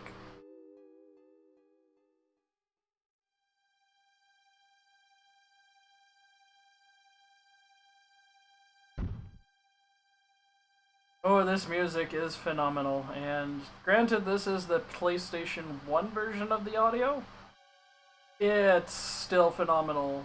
It's really phenomenal on all of the different sound card types and sound fonts. I believe they got some actual horror movie composers to work on the soundtrack for this one. Oh boy. Also, this is why we aren't bringing the autocannon along, because there are these land missions, and oh boy, do they suck.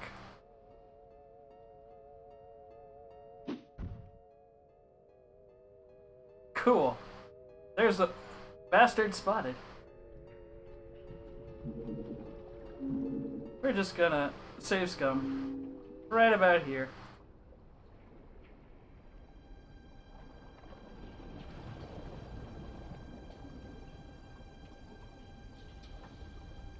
I think this is the first enemy that has some actual armor. These are gillmen, which are basically the stereotype of the creature from the Black Lagoon type fishmen.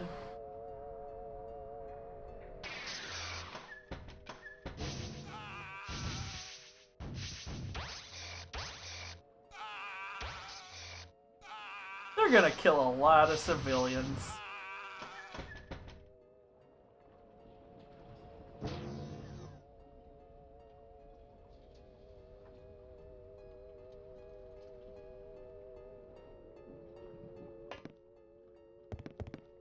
Oh no, there's actual deep ones in this. Cool move.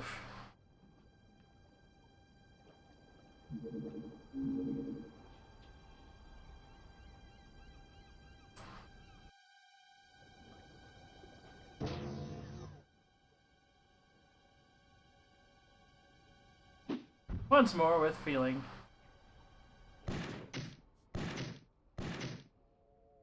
And yeah, those dice rolls are not in my favor.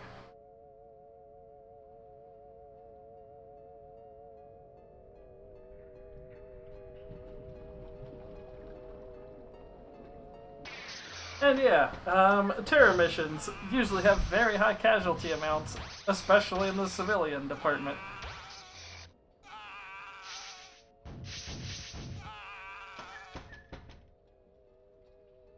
That being said, if you have to take a shot and there is a risk of a civilian getting caught in the effect, it is generally better to instead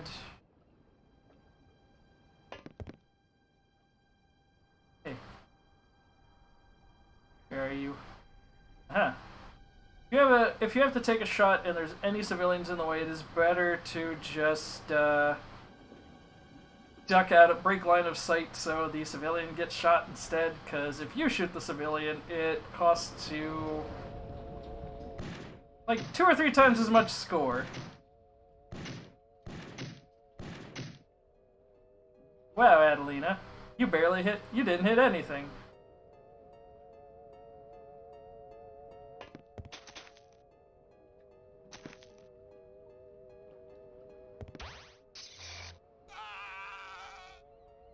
Yeah, that's what I was afraid of.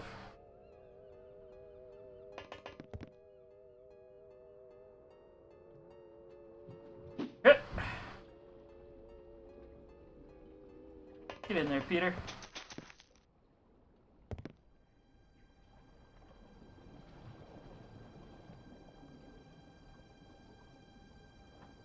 And well, we don't have a sprite here. We do have, we can still target them in the darkness.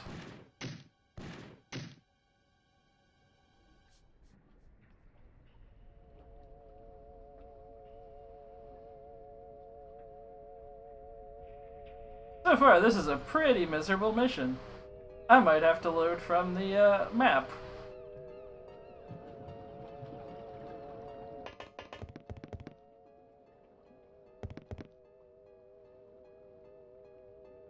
I forgot to take out the high explosive rounds.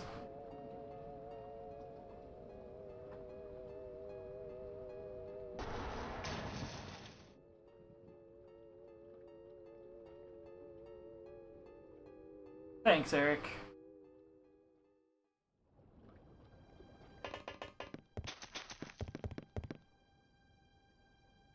Oh, cool. There's more.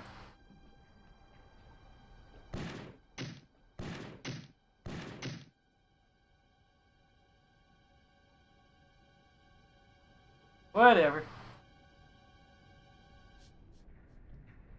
Yeah, I think this is one I am definitely gonna need to reload from the map, because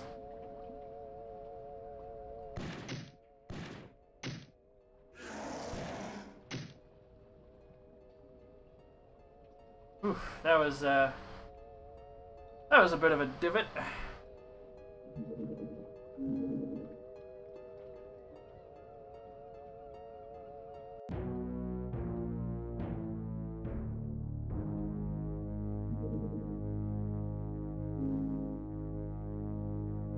Let a few minutes cook off before we send the Triton.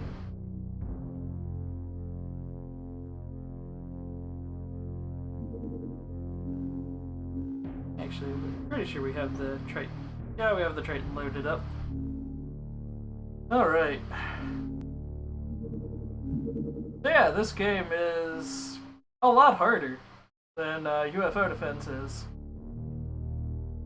Mostly because it doesn't really care about where it plonks enemies down.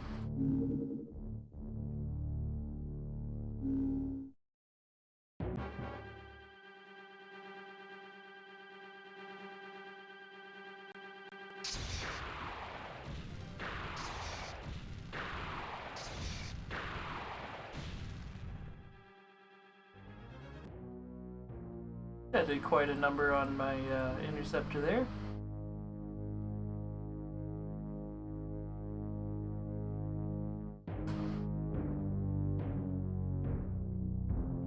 Just to absolutely make sure Panama here is a daytime mission, so it's not quite as awful.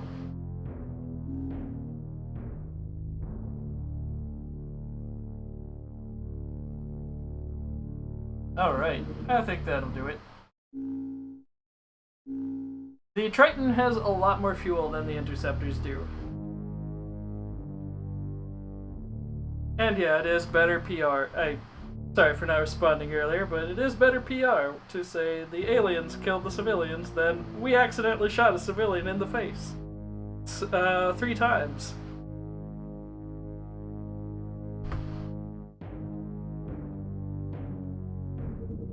Go back to base. Terror missions at night are awful.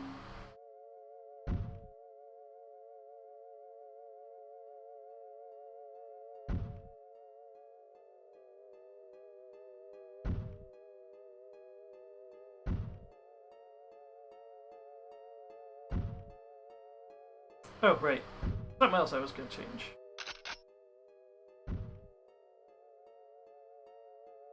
For whatever reason, they decided to make it so terror units are vulnerable to fire.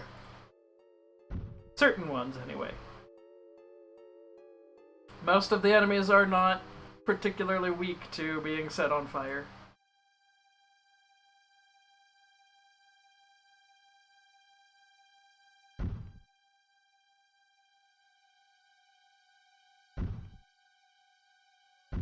Yeah, we can leave that there.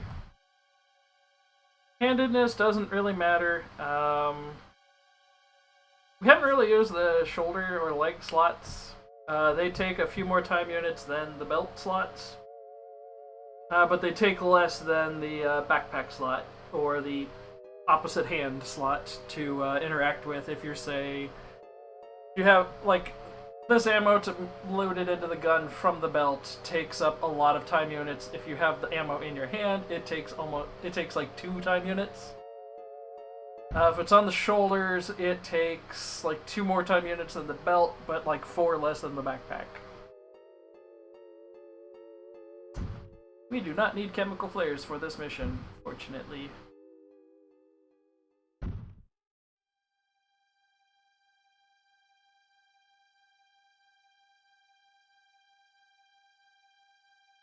Jadeep, get in there.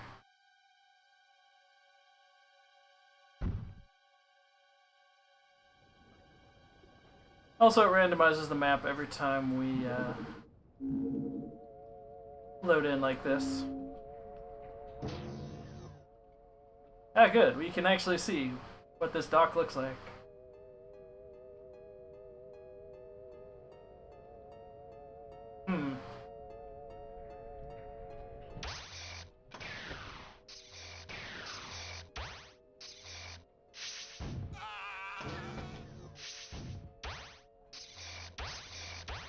That is a lot of gunfire.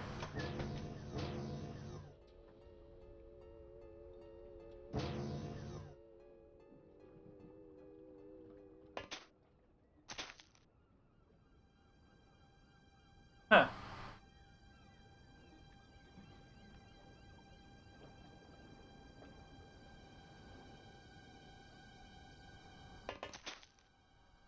Huh.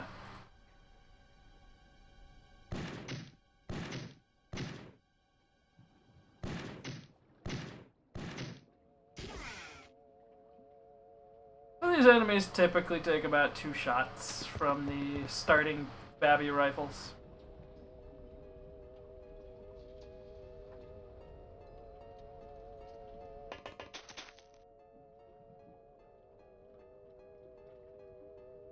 I'd say this guy with the gun in the distance is a bigger threat. Right. Flame rounds. They're more useful on these dudes.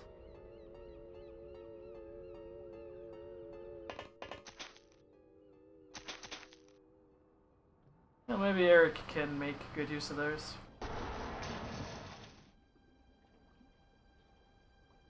Not the desired outcome, but I'll take it.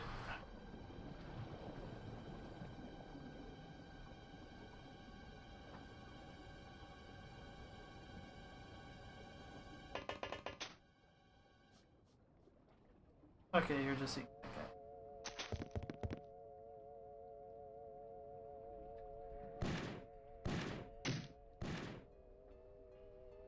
Well done, Peter.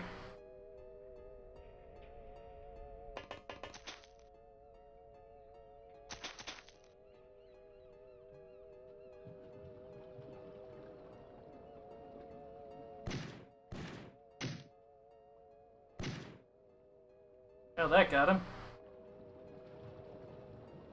They're probably gonna incinerate.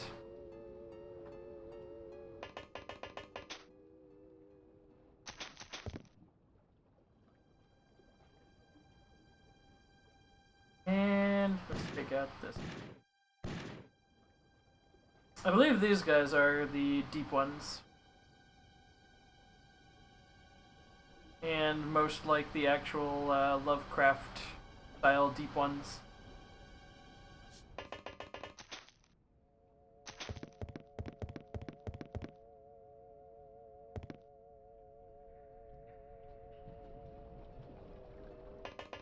Let's just add to this wall, I guess. Probably get taken out by a grenade.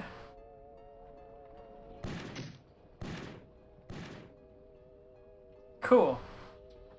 No one can hit this thing for some reason.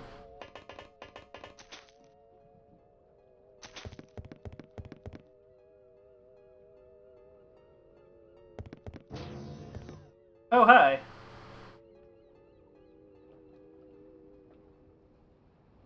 Oh. Okay, cool.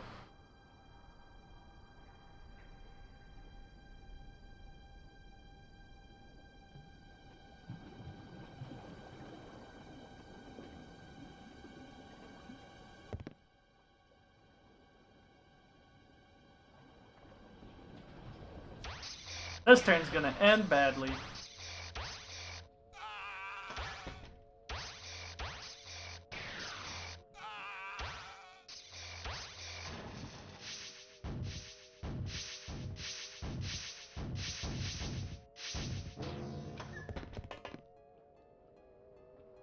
I am baffled. That didn't kill a single XCOM.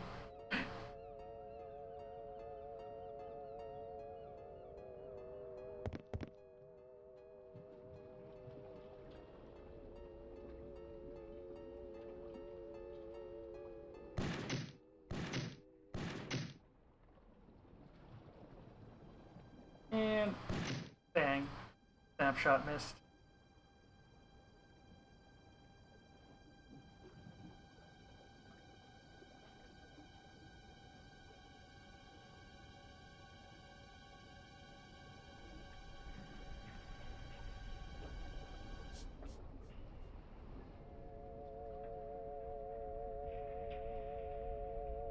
I forgot to move the people in the backup.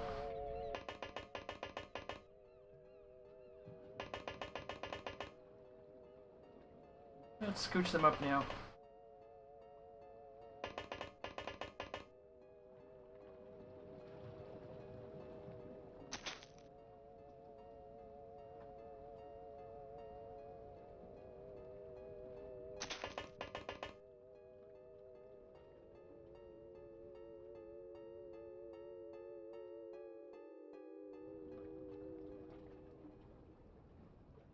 This looks like a problem that can solve itself.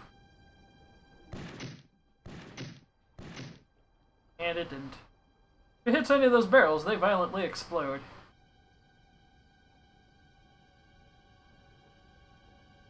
I might risk shooting this guy in the leg.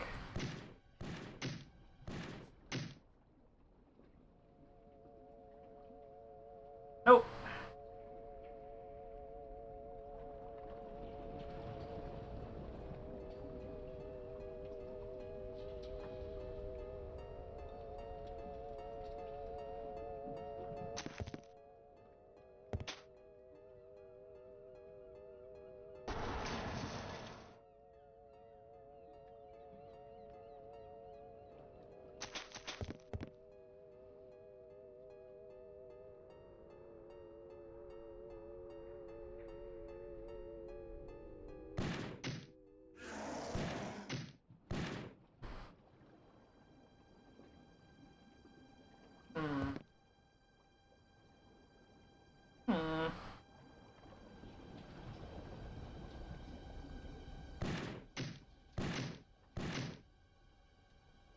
How do you miss that poorly?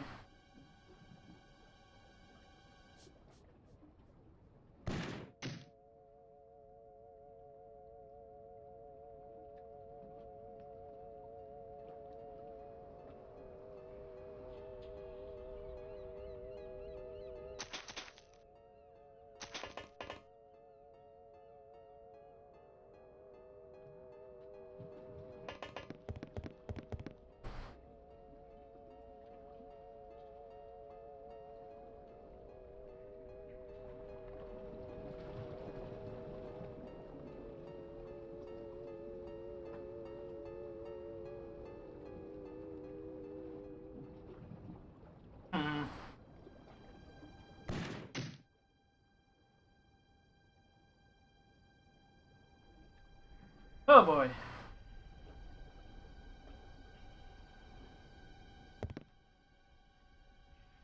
I don't trust that any of these people know how to actually use a gun.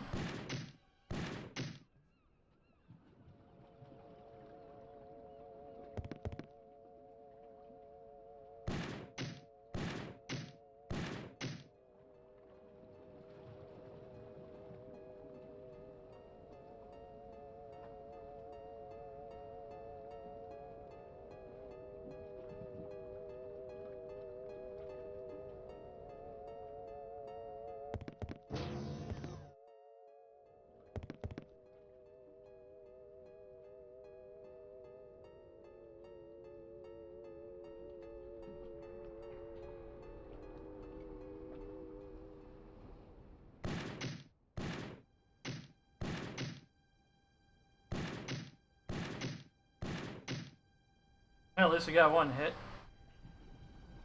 So, I believe whenever a unit takes damage and their health is dropped, it does more or less drop a bunch of their other stats, and that is a rule that is extended to the aliens.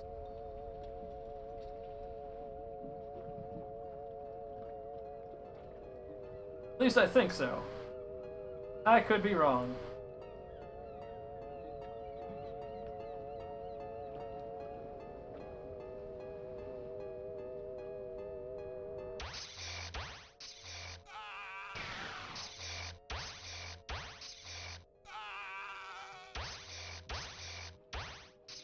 Also, the aliens typically have a higher targeting priority.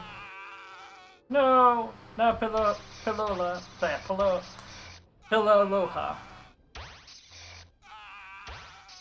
Ugh. Yeah, terror missions suck. We need those sonic weapons. Quickly.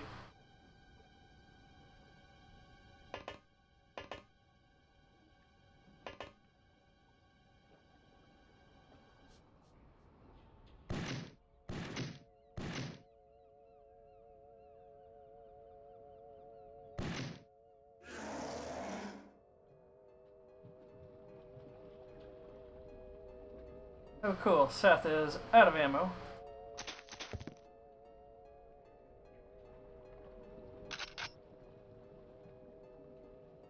Take up like 14 time units to do that.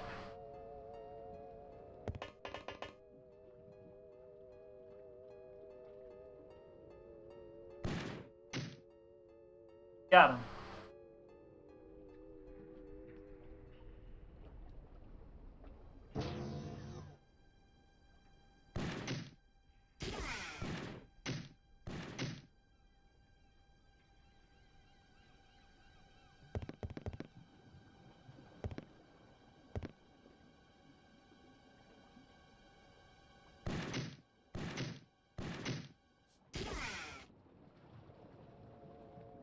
Yeah, sonic weapons will drop most of these things in about one shot.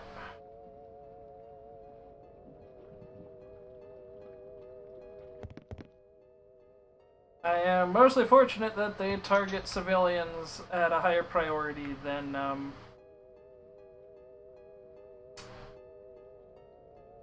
XCOM.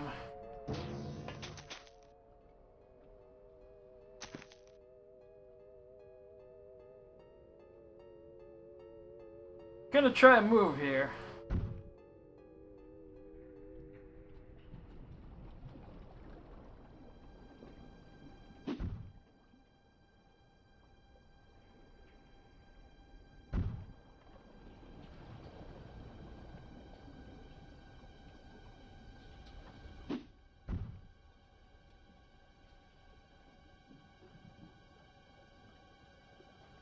In theory, that will work.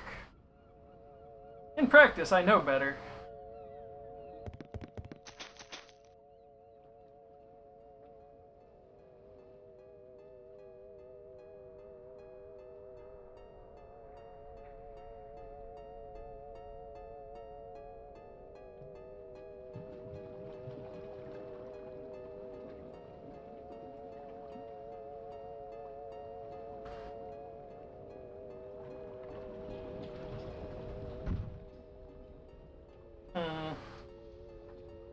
I think I'm just gonna switch to the high explosive rounds anyway.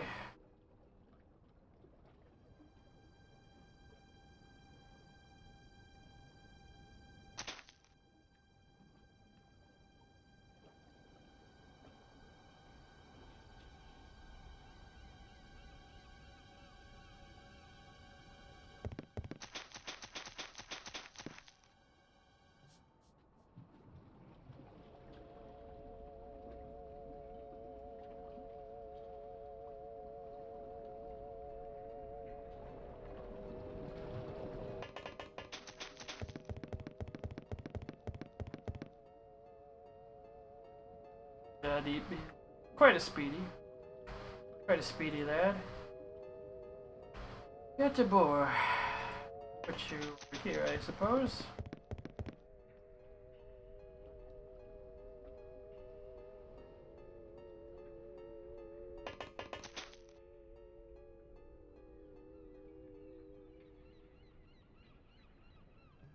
That should be good enough for this particular Gillman. Ah yes, there's one on the second floor over here. Forgot about that one. Hello, Ozzy.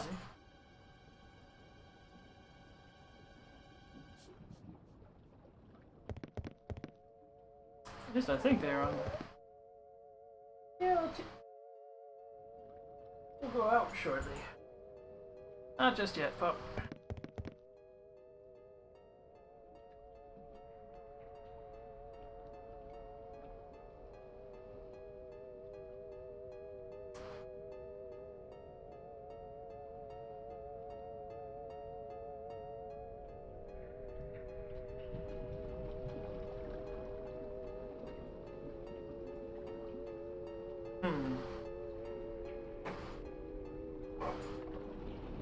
Yes, I hear you squeaking, dog.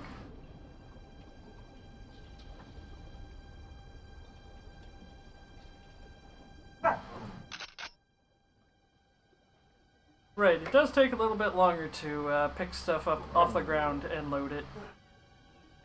Ozzy, what's the matter?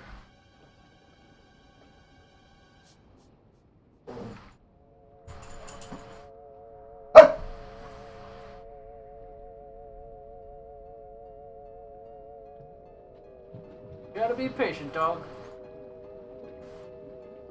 We might just take a break due to dog needs. Yes, yes, I hear you.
Alrighty, I'm back. Dog needed some attention. Needed to go out. Dog seems to be all good now.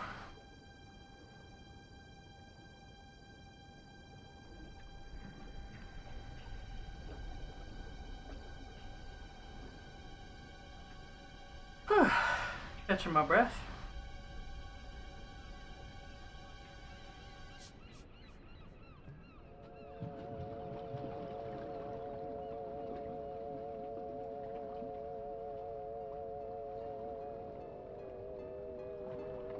Alrighty. Hope everyone's having a good evening so far. Gonna try and make the best of this disaster of a mission. And we're back. Alrighty. Seem to recall there's at least one alien up here somewhere, probably on the 3rd floor. The fact that I can't spot him from on top of this ship here.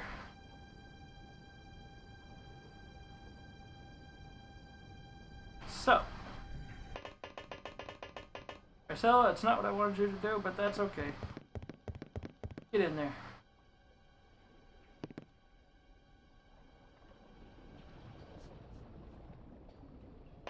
Seth, you take cover here and keep an eye out.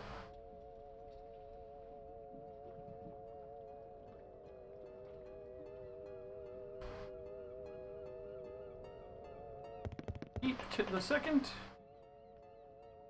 Like you've spotted yet another fish.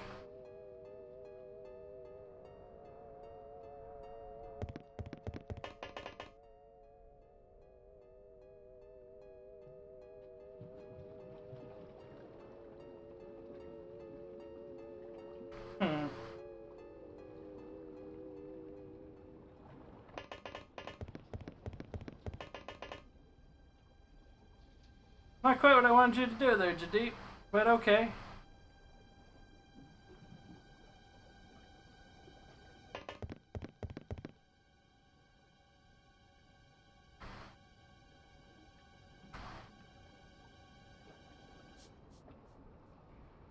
How about Larson? Can you hit him? Close.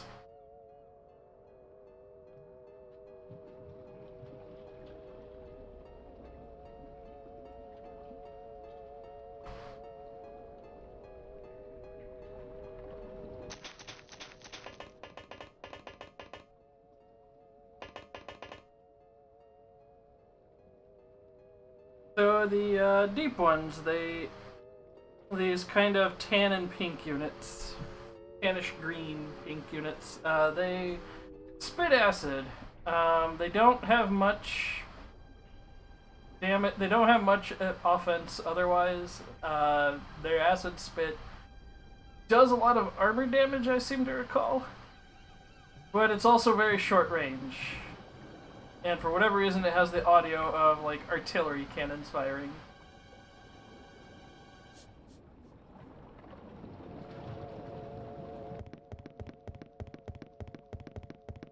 Eureka.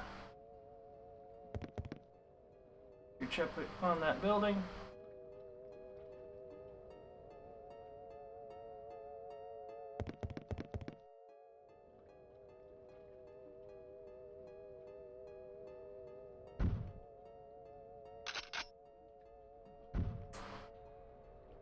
Weird mechanic that I don't know if OpenXCom fixed is if you have clips that aren't quite empty,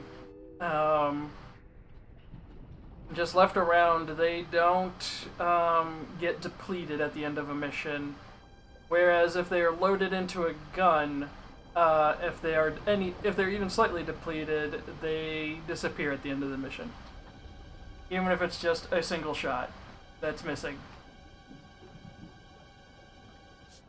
So that's an annoying mechanic for micromanagement.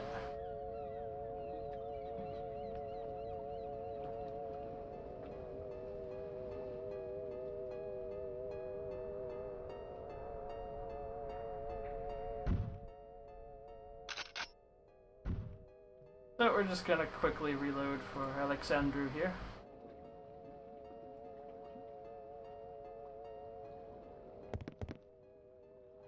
Peter to scooch it just a little. I don't think they've got very... Yeah, they've not the best reactions.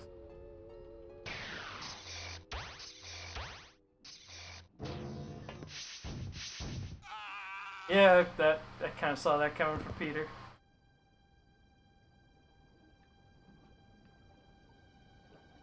Now we can see exactly what that did to morale for each of our soldiers, the fact that somebody died. It's generally cushioned by the bravery the unit has. It's not a... This isn't a huge cushion, but it helps.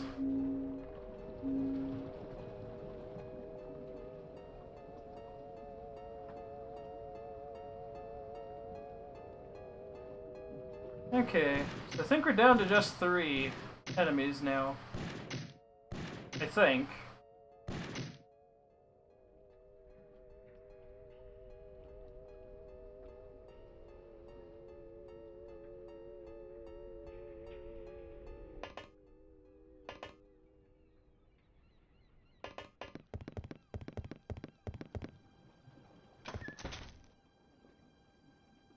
Okay, that's what I thought.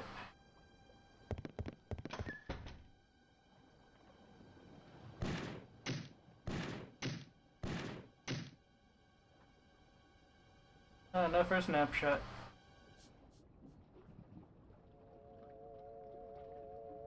Eric, on the other hand, direct hit.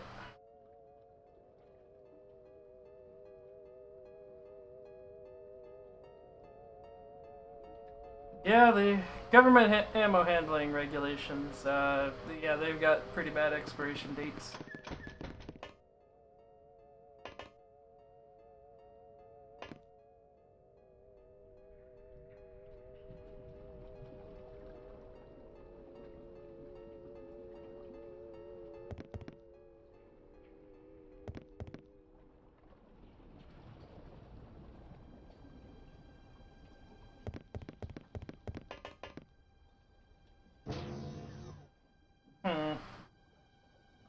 Guessing they're on this tower somewhere.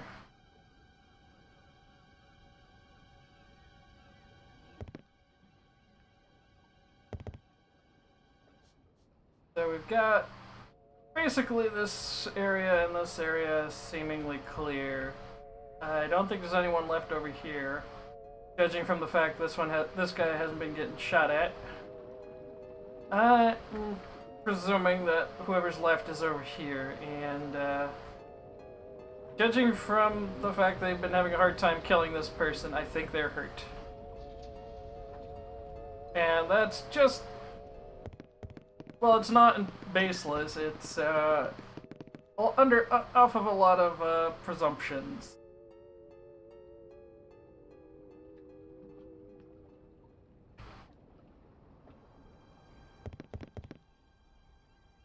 That poor filing cabinet. Melted in its prime. Also, every time you kill an alien, the morale gauge fills back up. So we do have some people who are back at full morale. There's a few who are still missing like 1 to 3 points. Except for Theodore, who's missing 5. Wow. I mean, granted, Theodore did watch these 2 people die, so...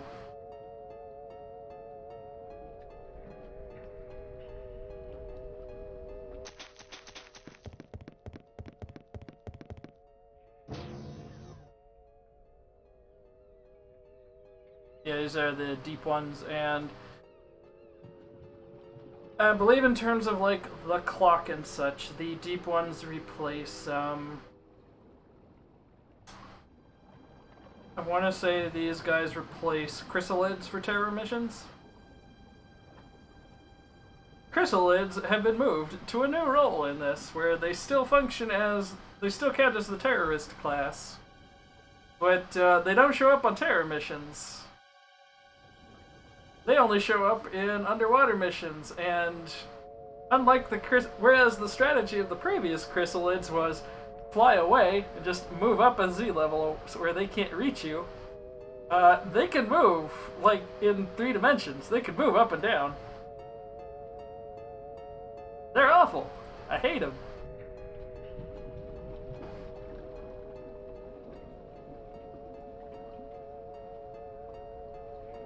Gonna have Seth crouch here. Draj really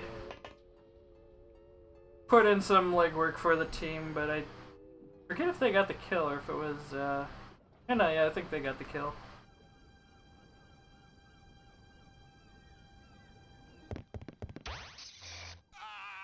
There's the fish.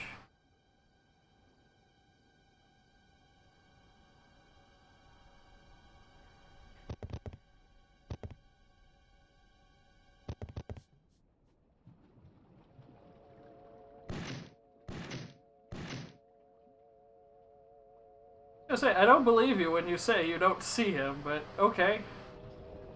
I guess not. Who has eyes on him?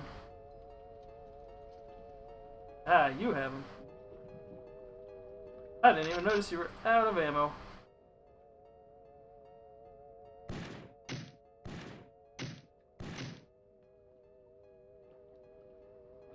Just enough for another shot. Right into the wall. Cool move.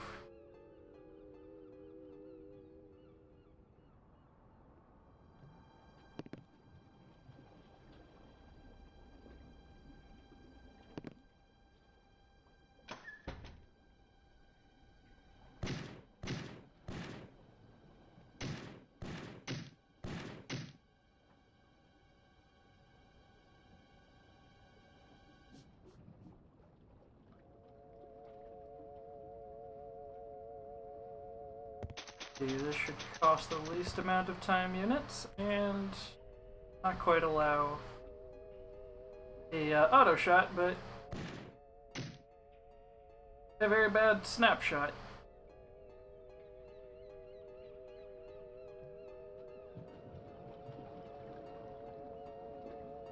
How about you, Jadeep? What do you think you've got to? What have you got to contribute here?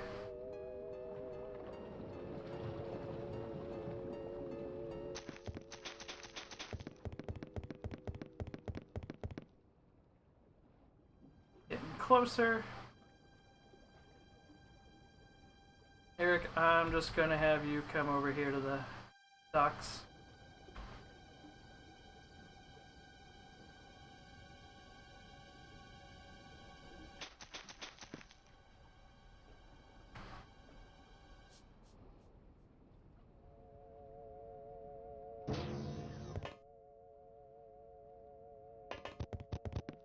I have extreme doubts there's any aliens back here, but can't hurt to be thorough.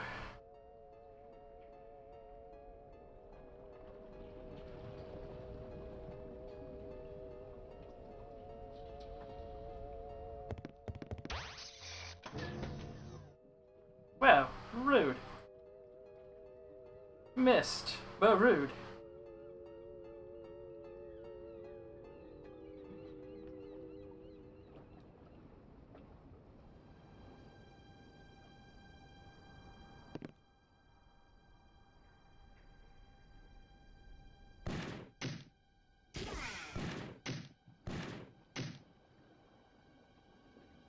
Well, it looks like there's at least one more enemy somewhere.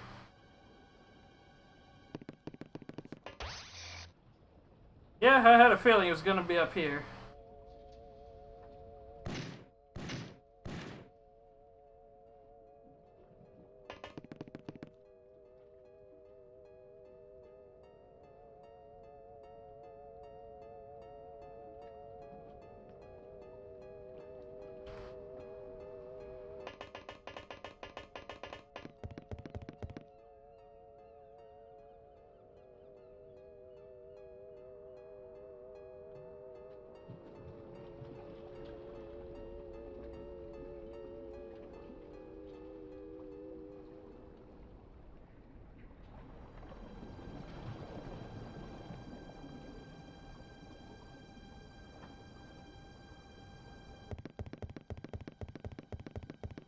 Jadeep going the long way around.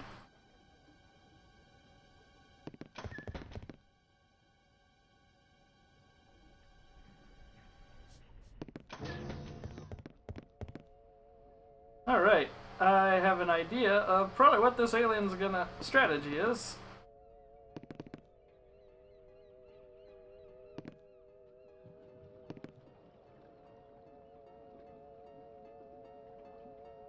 Feeling they're probably just hiding like 1 or 2 tiles away, so I will come into range and they will have all the time units to just shoot me in the face over and over.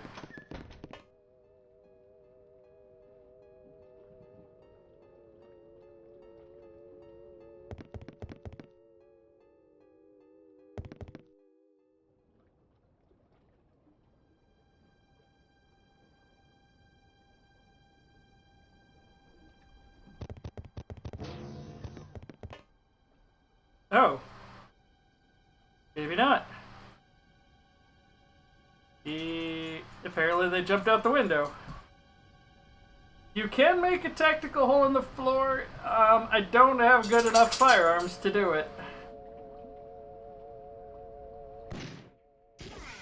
There it goes. Pretty sneaky, sis.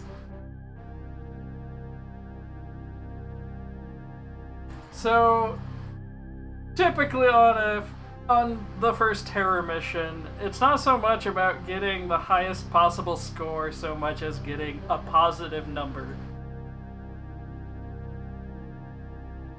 Hello, can I help you, Ozzy? We're being very smoochy. But, yeah, the goal here is just get a positive number. It doesn't have to be a big one, just has to be positive. Ideally, it's not a big number because the better you do on this mission, typically the faster the enemies ramp up all of their nonsense.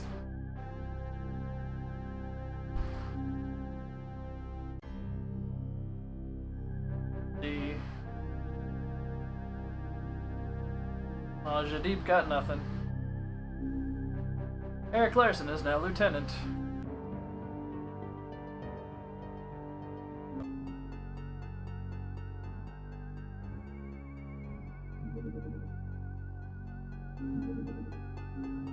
Alrighty, subpens are done.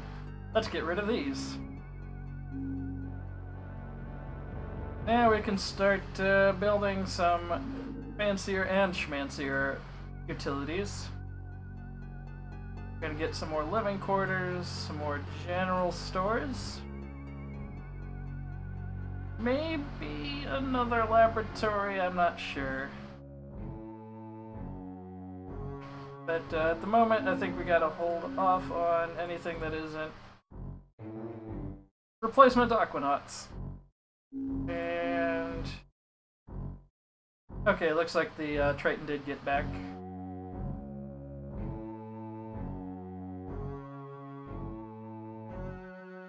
Pistols are the sonic pistol is worthless mostly on the grounds that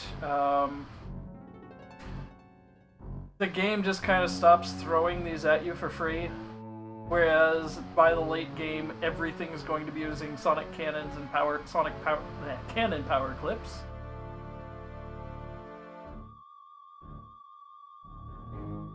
Let's see.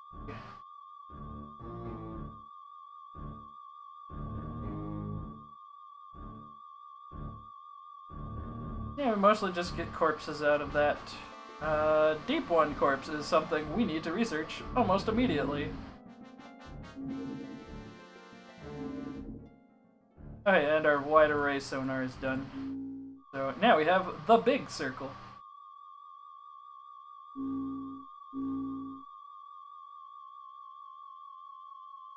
Tattoos will be back in 11 days. Larson's getting to be a pretty good shot, somewhat beefy, fairly fast. Bit more of a damage sink, but most of the health numbers between 20 to 50 don't really matter until you have armor.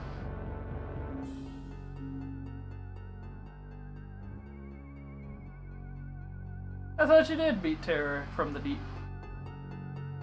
It gets really nonsense.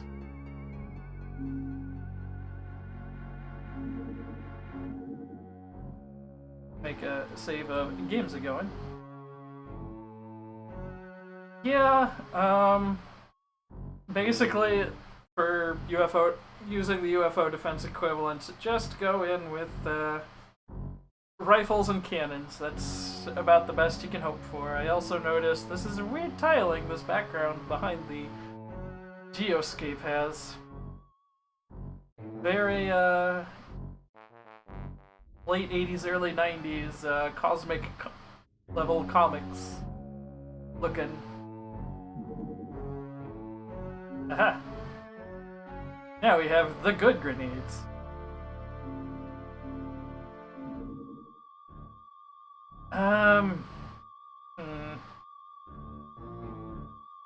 Prevent deaths or make enemy deaths happen faster. This is always a tough choice for me. Work towards armor or work towards shoot bangs that work good.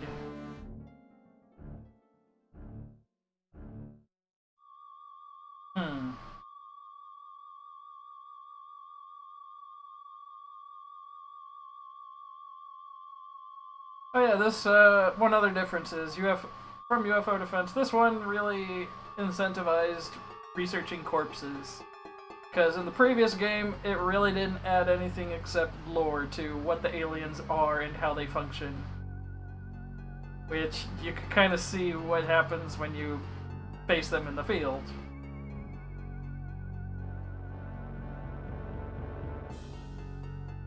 But,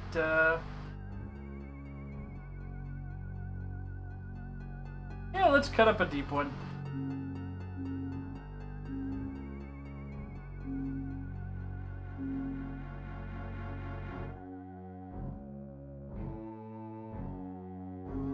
Yeah, the game does love damage more than armor.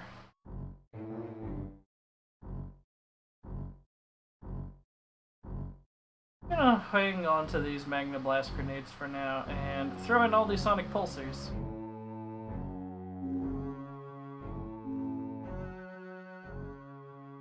But originally the limit was you cannot have more than 96 items total on this right side here on the ship. I think this removes that limitation. And it was strictly because of it was strictly a limitation of the fact this was a game made in 1995. You're almost at the end of the month. Which, yeah, that's typically when the Terror mission happens, so. We've got some new Aquanauts. Cesar Isigonis. Cesar Isigonis is a really good shot. Pretty good at throwing.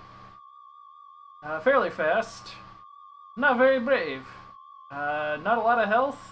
Not very strong. Not very,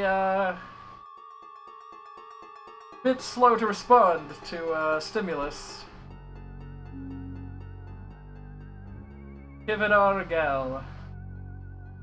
This is a pretty good specimen. Bravery is a little so-so, but excellent melee ability and carrying capacity. Extremely good. I think this is the best you can roll for firing accuracy at the start. Pretty good reactions, pretty fast.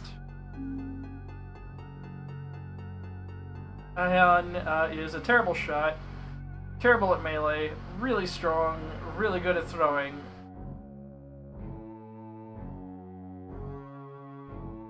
She or he is the explosives expert, and they are now going to carry all the explosives.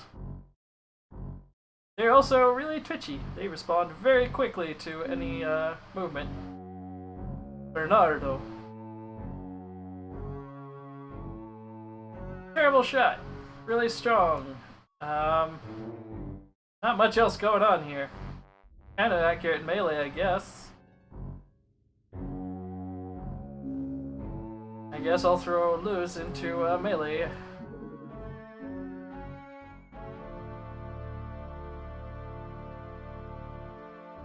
he goes in the front. He's getting a taser.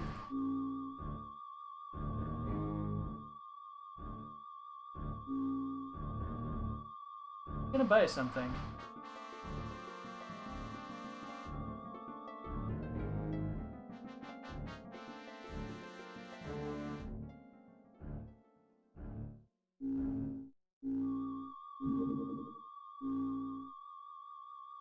Check that. Okay, yeah, so an example of just how ridiculously good of an upgrade the alien grenades are. This is supposed to be the equivalent of C4, and it does about 100 damage. This number also affects how big the blast is and what it's capable of punching through.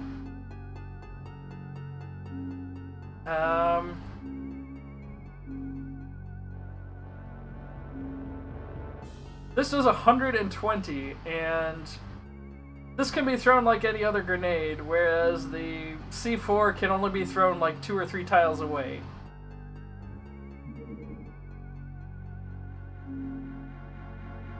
Okay, so, end of the month. Everybody's happy with us. And I've got a funding increase of about a little over $500,000. Got a decent monthly rating. Got a pretty healthy balance there. That's probably good enough to fill out the rest of my laboratory at the moment.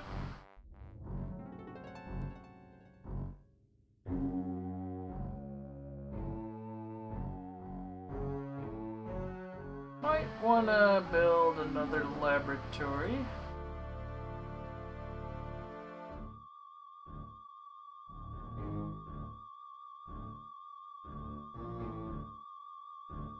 Yeah.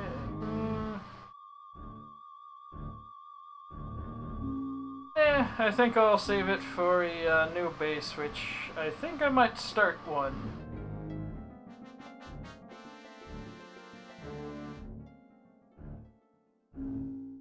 Let's just take a peep.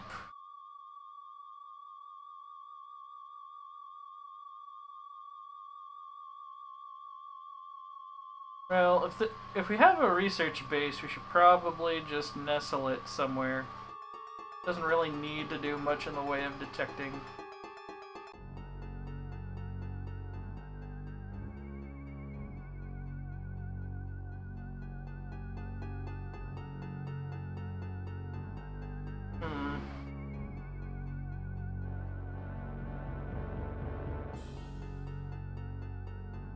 And this snapping isn't like some sort of frame rate drop, it literally just snaps the globe into the position. There's no smooth transition here.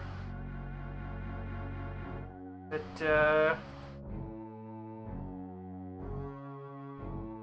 for those who are veterans, what do you think? An interception base for a second, or research?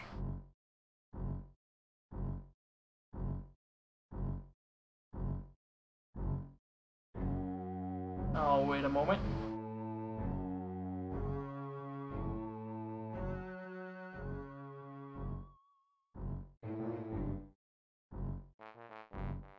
Also, if you're not following, feel free to throw up a follow. Costs you nothing, and I can get closer to affiliate status and all that jazz.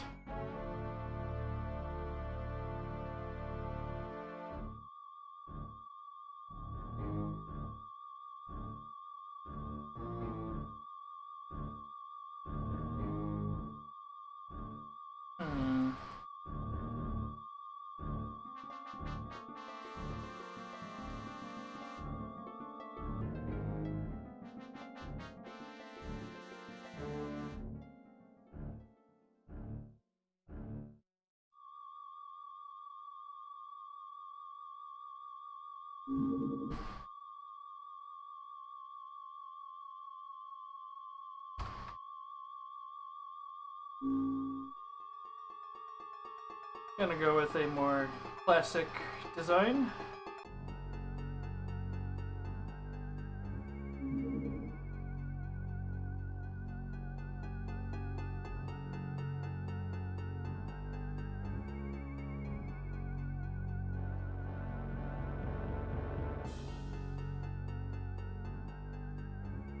At the moment, it's just gonna be it's an okay pod.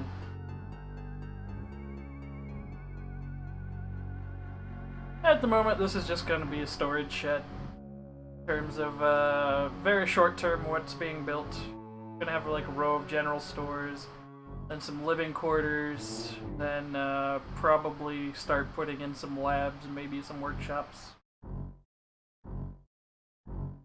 Maybe some detection as that starts to pan out.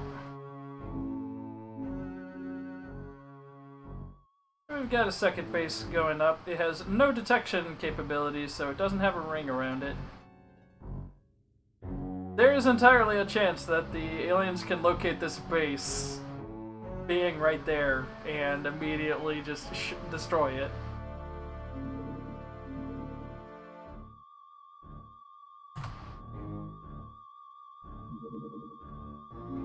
Alrighty.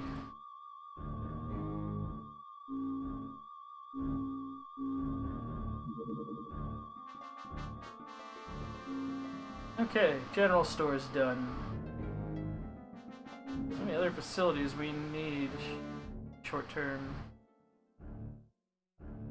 Torpedo defenses aren't even worth considering, unfortunately.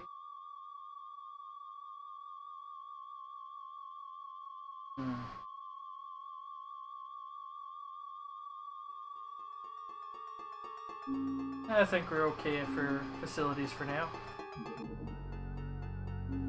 Aha, an autopsy. The creature is a graft of man and alien organism. The human brain is massively altered to accommodate control electronics and the alien cortex.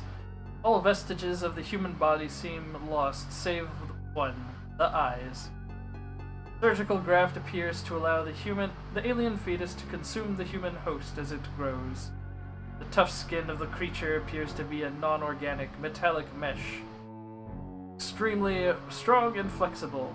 Resulting crossbreed is strong, fast, and utterly under the control of the aliens. Brutal. Yeah, we can research plastics.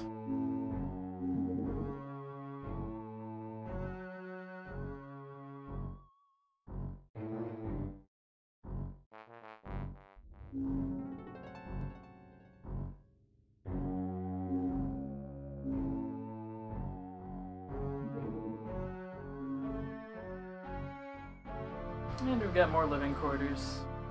And Matuz is finally back in action. This is also a new screen, they now have a diary, and you can check exactly what each mission entailed, what they managed to do. Okay, yeah, it looks like that Aquatoid that was stunned with the grenade died of its wounds. The fact that it's listed immediately after with no cause of death listed. Probably bled out. It shows neat little stats like accuracy and performance, where they've been operating,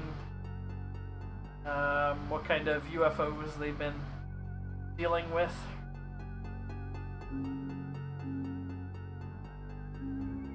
That's neat.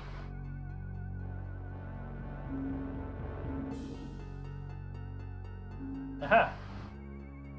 We can start on the next general stores. And some living quarters.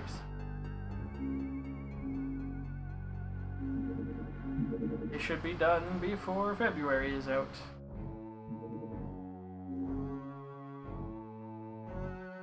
Aha! Alien submarines and structures utilize an incredibly strong, flexible, and durable material for the majority of their construction. Aquaplastics are complex, multi-bonded, and zerbite-catalyzed materials, dense yet light. The substance has strength above even titanium or Kevlar. You now research plastic aqua armor. And while we're at it,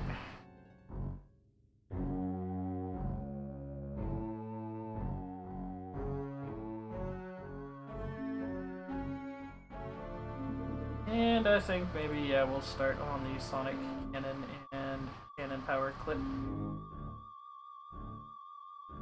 Zerbite's another really big one. That is the Illyrium of this game.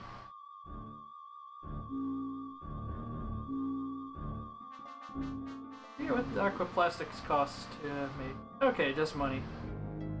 Gonna say, I would be really upset if this cost a Zerbite, like the description hints at.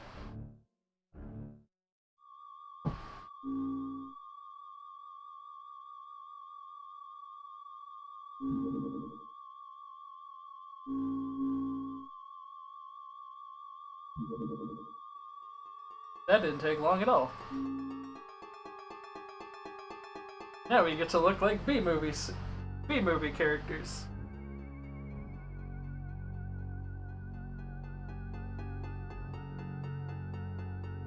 This also makes our units more resistant to acid, which is really useful against deep ones.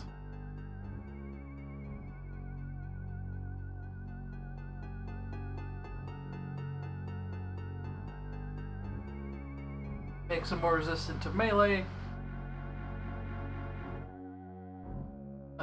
Gauss, they're still pretty vulnerable to phosphorus and Gauss beams. Granted, these numbers are better than the base armor. And these numbers are basically extra health pools on top of the unit's typical health. Under armor is basically... No, I'm not giving the 60s back their costumes. Fine now.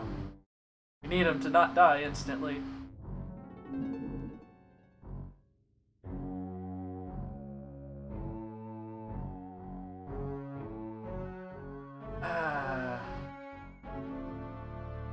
I suppose let's go for the clip before we learn how to use the gun. Not much point if we don't know how to load it.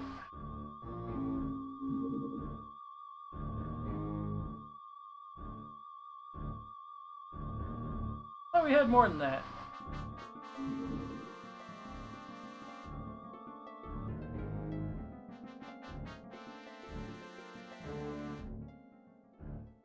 This is gonna take a while. Yeah, we need those bubble helmets. How else are we gonna see in all directions?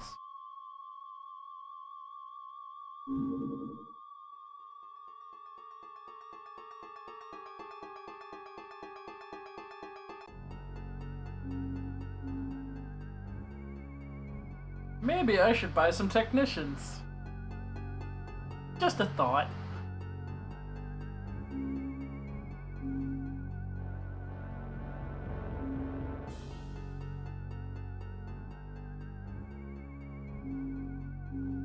Getting a little squeezed for funds at the moment. Fortunately, we still have some space guns to throw at people for extra money.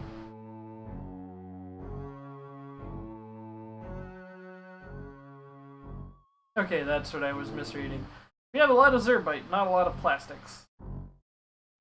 Well, we have more Zerbite than plastics, rather.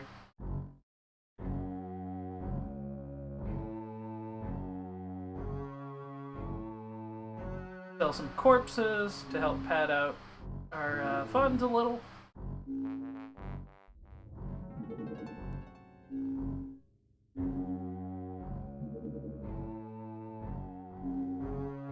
Okay, yeah, that cut the time in half. We might have them by sometime in March.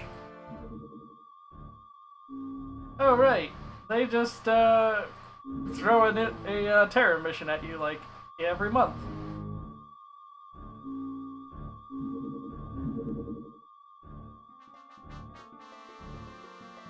Games are going.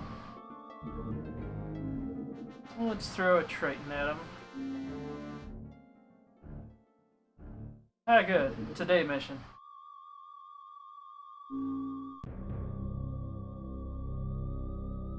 Typically, the February month is pretty quiet. You might see some UFOs, but...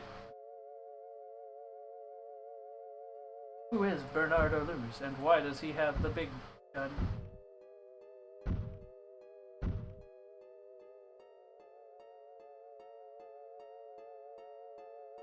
Who has the spare ammo? You guys have the spare ammo. Why?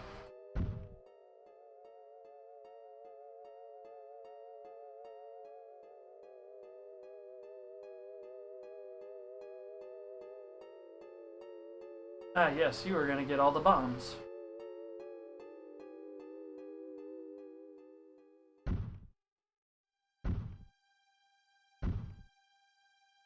Because you're not good at much else.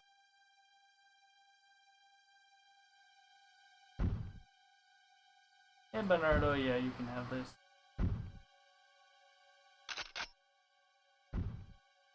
That delicious audio.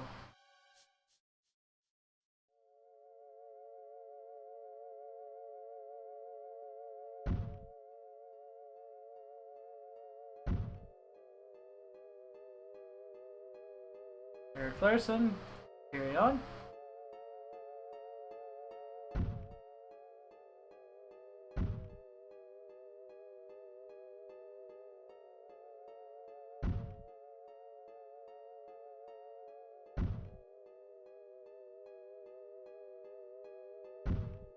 I really wish Goss was better, and while I could turn on the mod that does that, I don't know.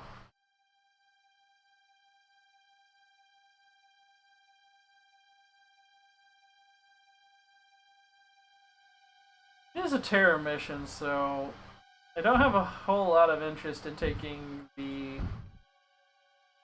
some of the starting terrorists alive, I think. I need to double check real quick. Because there is an order to researching, and I believe you do need a specific alien alive that's from the early game. And once it stops showing up, you kinda can't win the game.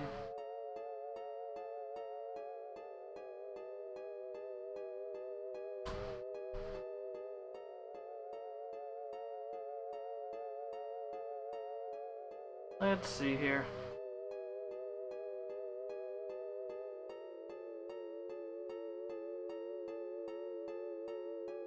Right, we do need a live deep one.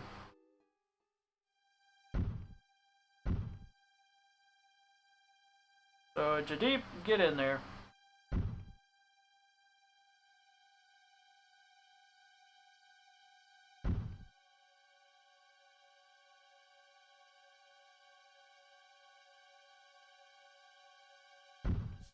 Seth, you're maybe extra clip.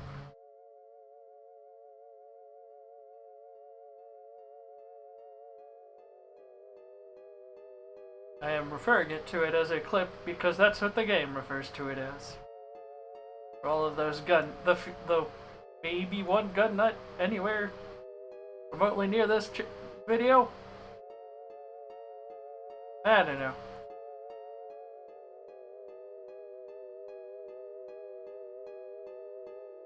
Right here.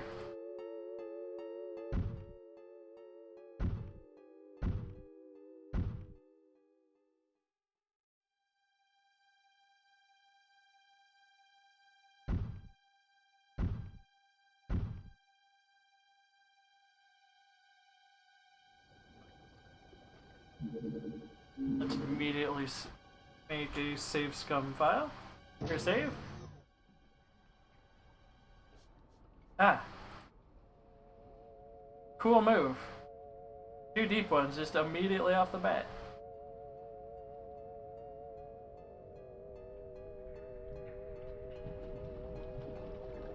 Good to know. I could just send somebody in with a taser and probably get one.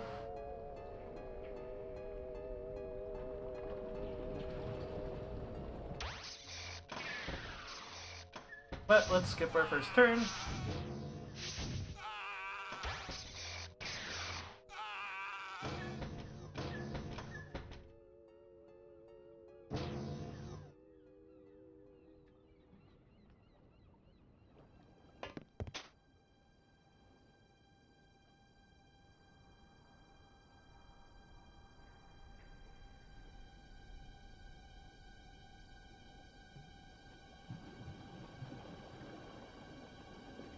There's GD. Okay.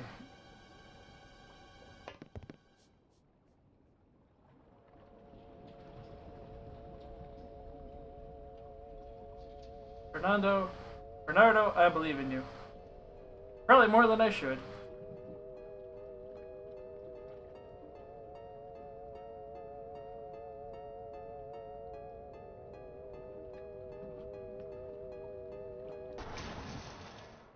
Yeah, it's about what I was expecting.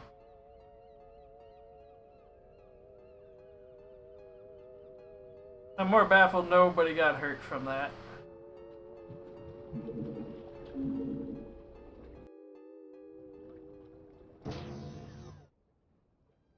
Once more. With feeling.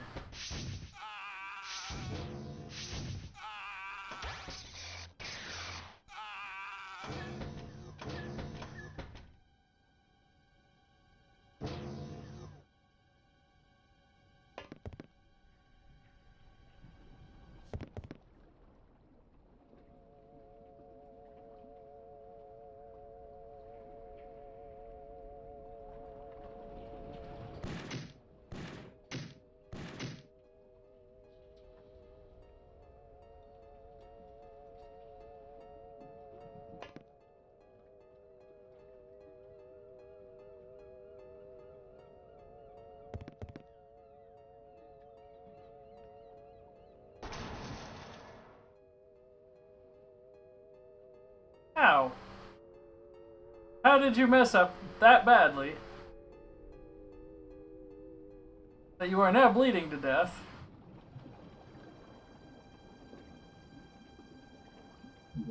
Ugh.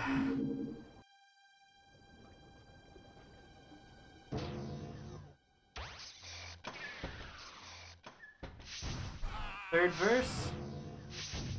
Bet. Third verse same as the first. Hopefully this time a lot less worse.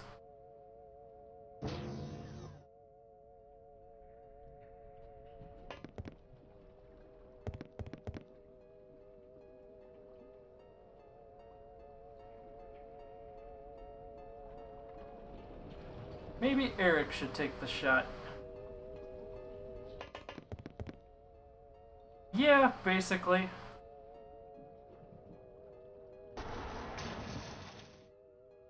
Oh, I forgot to load in some high explosives.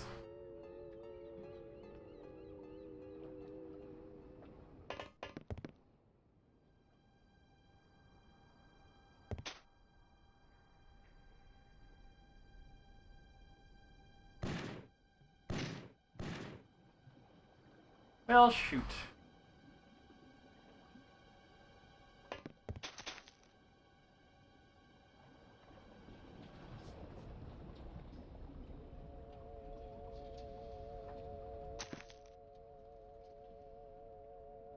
I had a feeling this was going to be a deep one. Cool. Thanks, Bernardo. That would explain it. You ain't got no accuracy.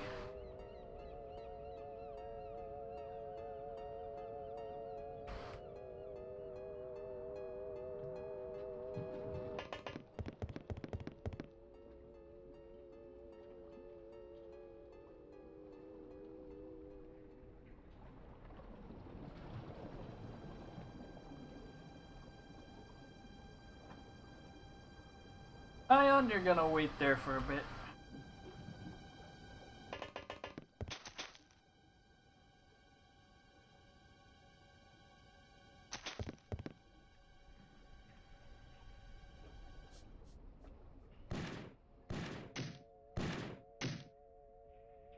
That was a hit.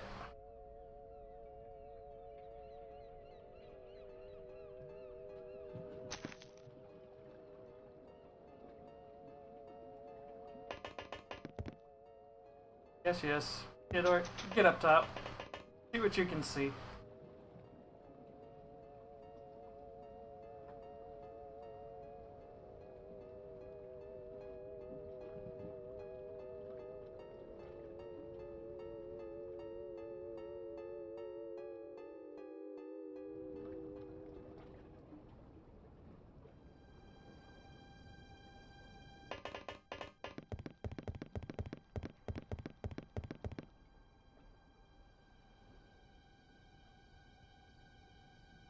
Aha.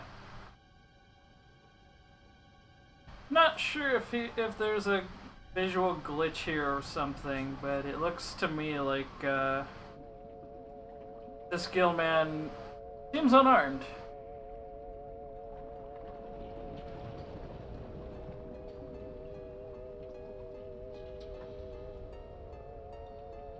Might just be a glitch. They might be preparing explosives. I'm not sure.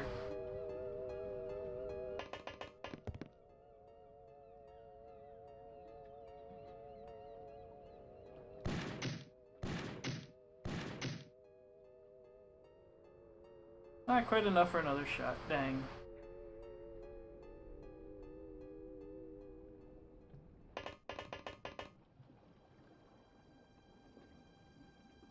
Get nice and close to that door. Garage, get over here. Alexandru. Cesar.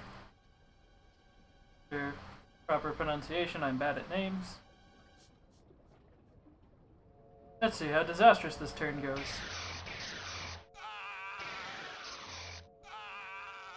Cool.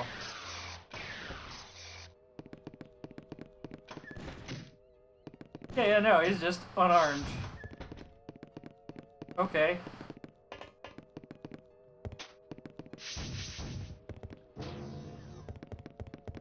Weird.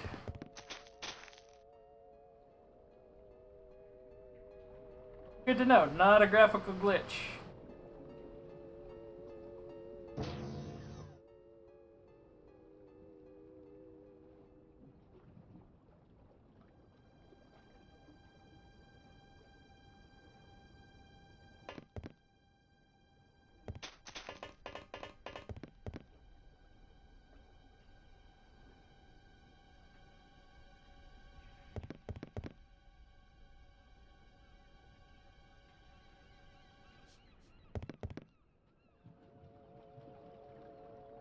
Deep's just gonna get close. Try to get in a melee range of one of these jerks.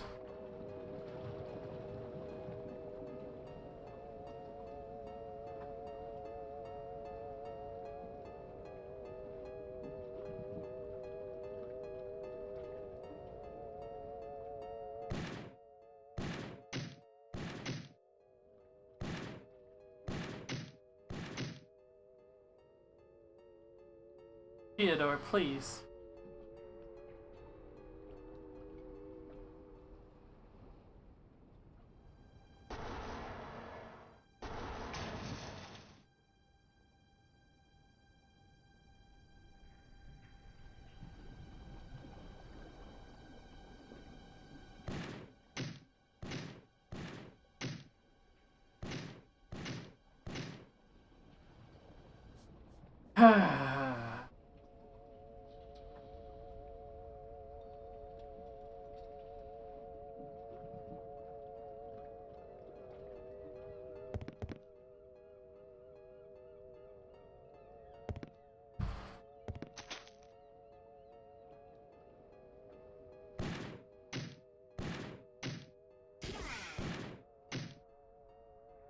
Well, at least that's one of them with a particularly big gun down.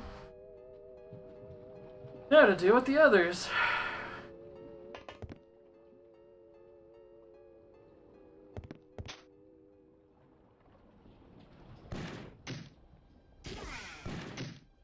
There's one.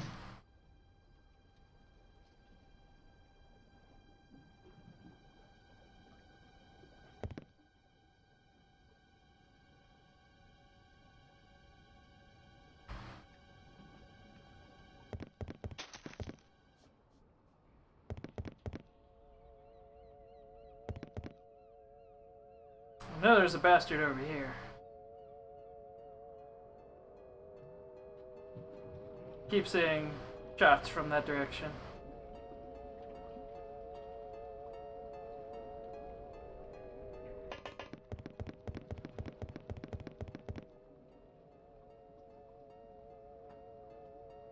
Why did you stop?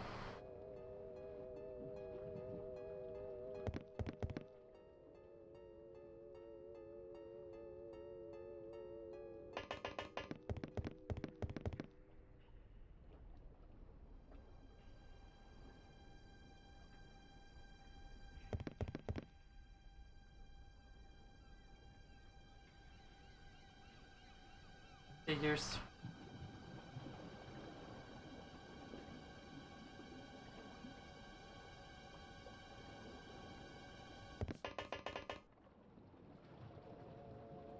Oh, there's another one of you way back there.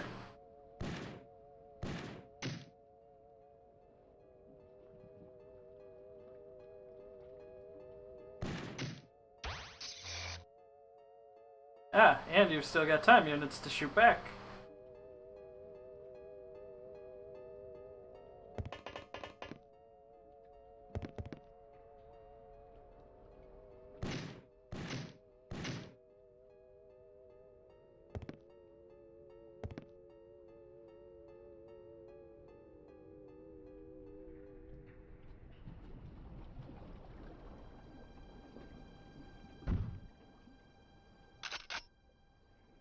And drop these on the floor.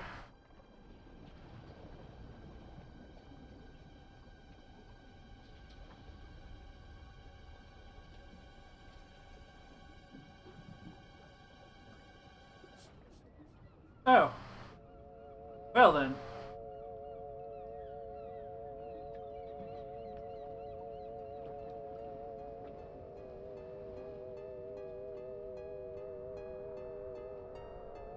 Hmm.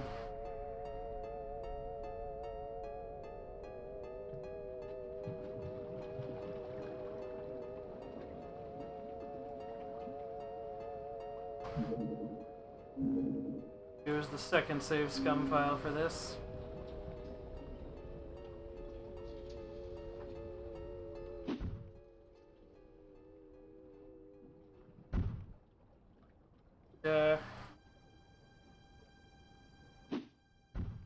Catch.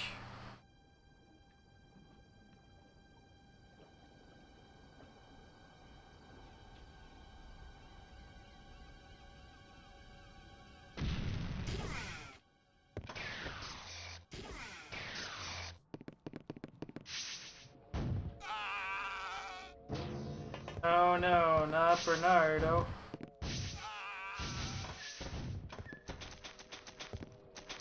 Looks like these are they mostly sent in deep ones.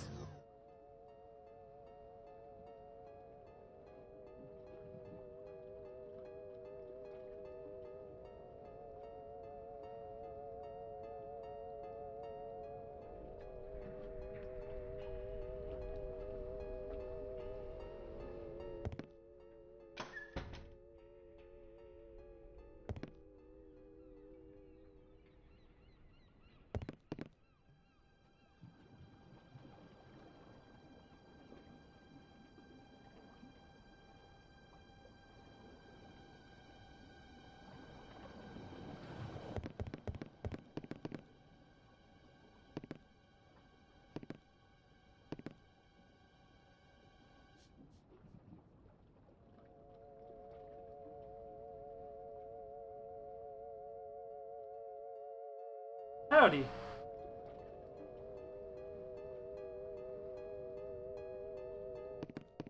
Have a good one. Night, Ragin'.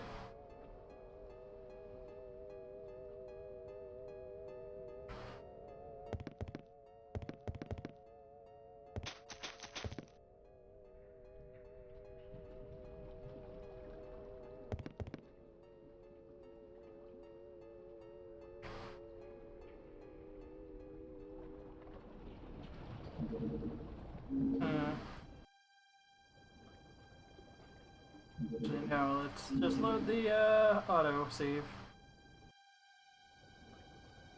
Maybe not the auto save.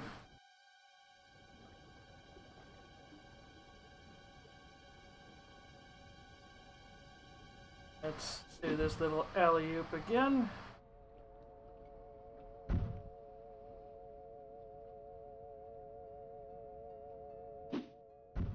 Now, I could be taking the extra time to get just in line of sight and then breaking line of sight and out of getting behind cover and all that.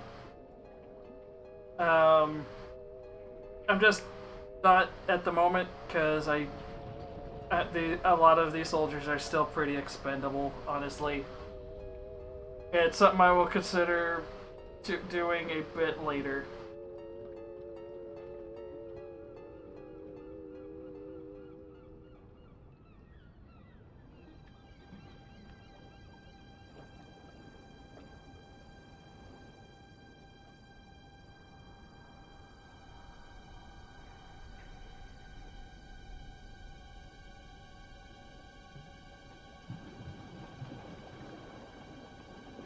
I'm pretty sure that the alien's like standing right about here and goes in here on the next turn.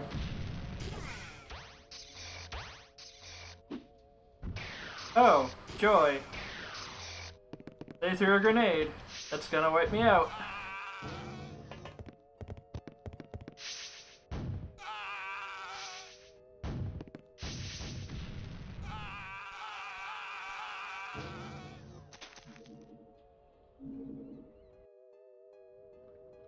Maybe not.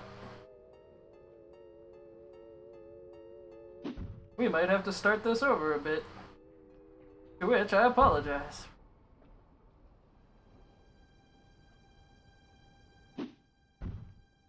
There's also not a lot of room to break cover, or rather, break line of sight on this on a terror map like this. Especially when they have me surrounded from literally all angles.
I need to throw another fastball special.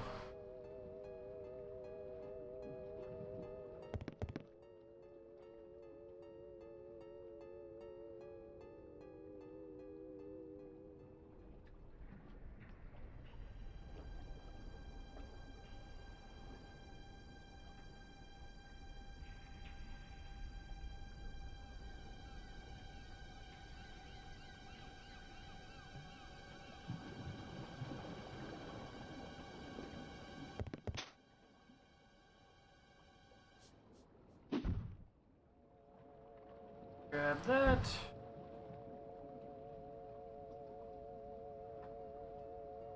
Doubt that they can throw it quite that. Oh no, they can throw it that far. Cool.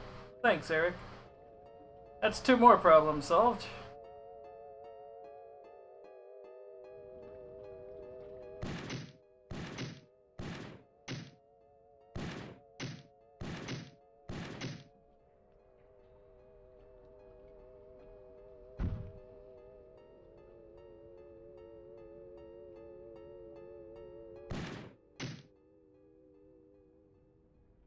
Cool.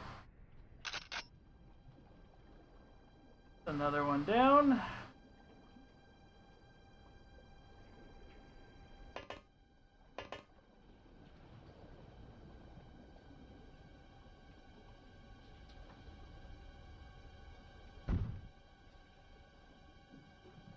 Not quite enough to prime and throw.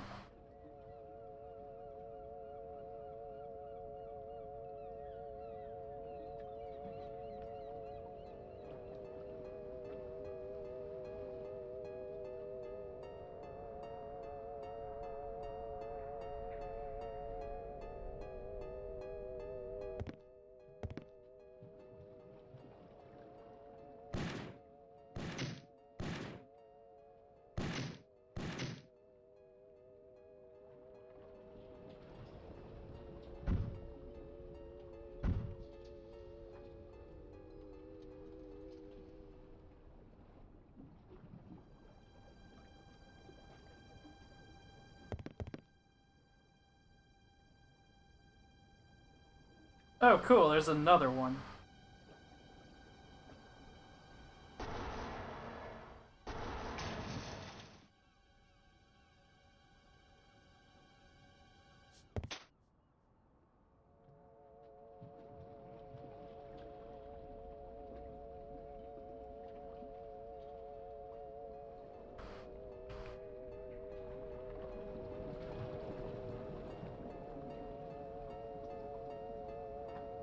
Okay.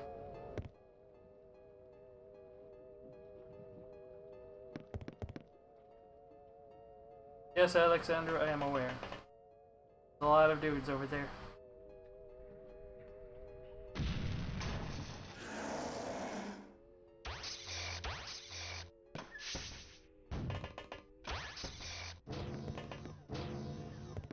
On the bright side, I think they're down to just these 2 units. Maybe.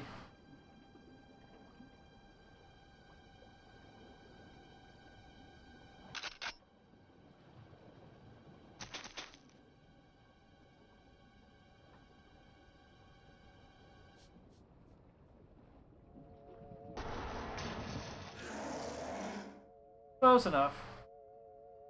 I will gladly take that.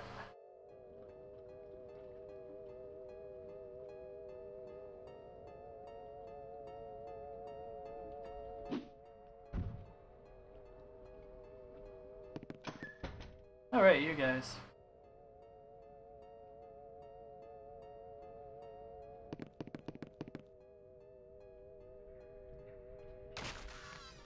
Stop.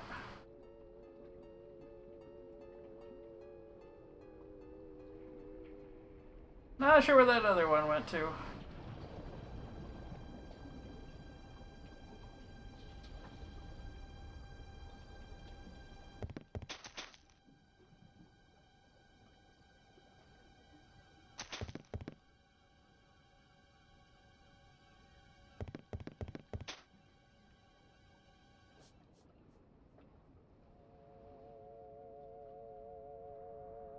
Hmm.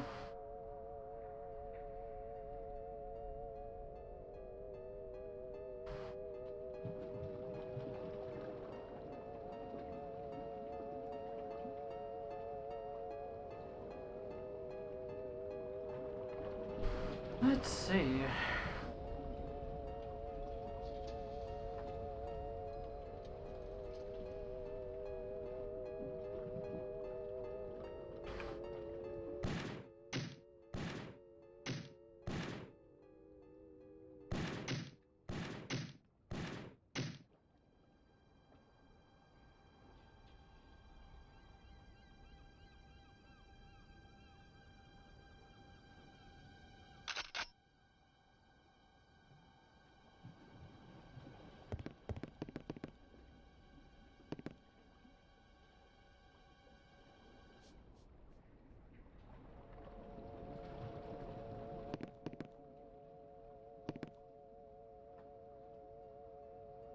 Just watch the stairs, I guess.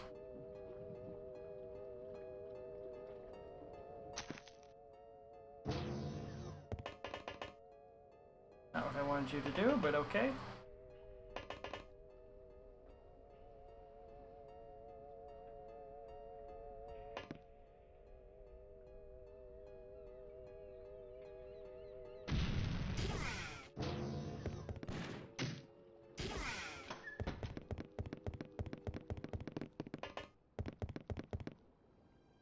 Okay, yeah, there's still definitely at least one. Oh, there you are. Hide behind the steps.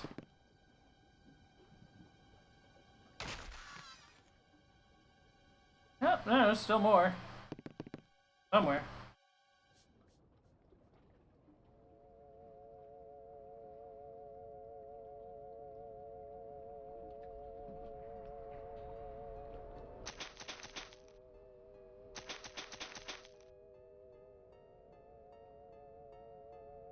I'm gonna guess up in that building over there somewhere.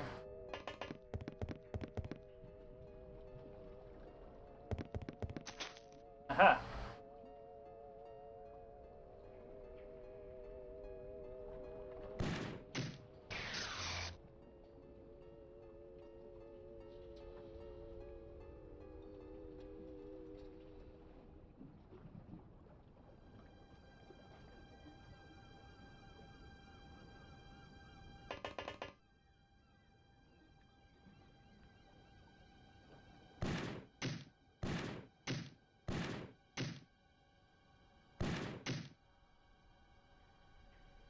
Ah, poop.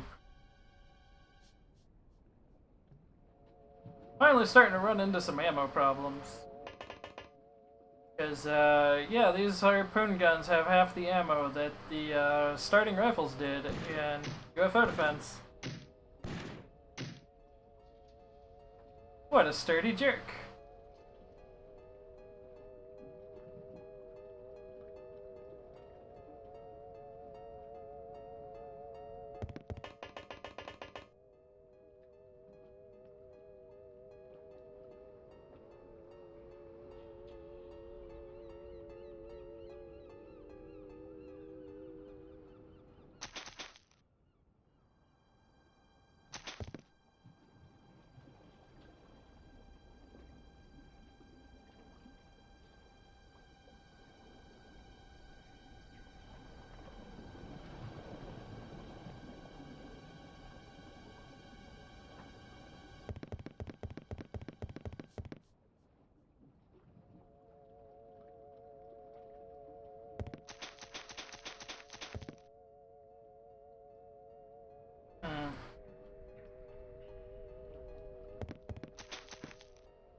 I have doubts anybody's in here, but just to make sure.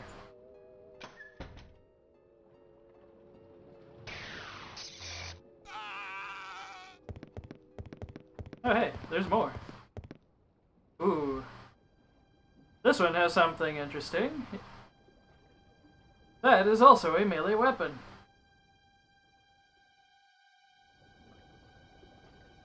Hello, dog. We will do stuff in a little bit. Not quite wrapped up here.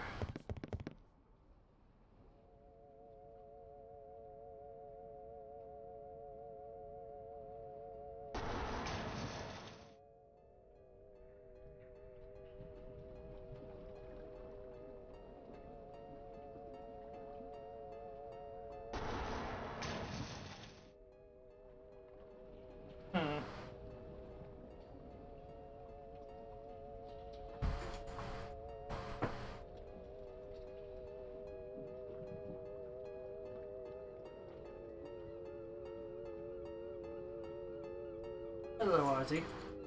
Our needs will be addressed shortly.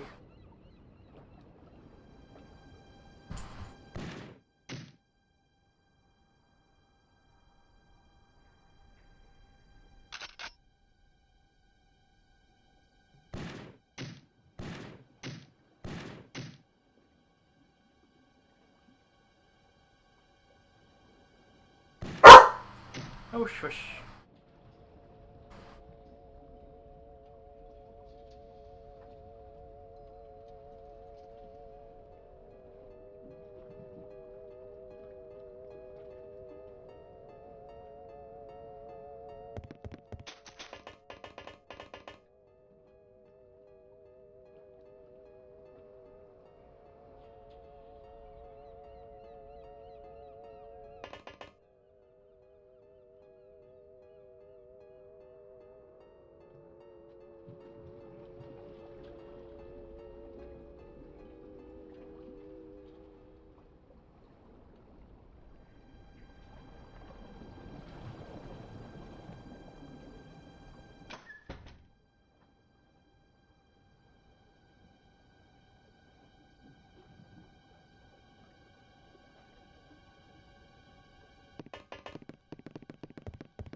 Got a very upset dog who wants to play.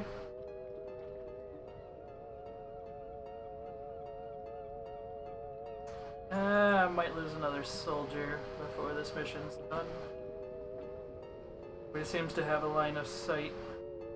I can take a shot. That was a noise.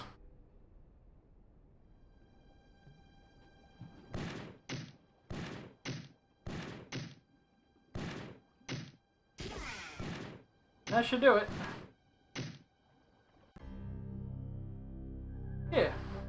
Got 2 live aliens. I think they're both the deep ones. Right, if you research the deep one terrorists too soon, it breaks the entire, research tree.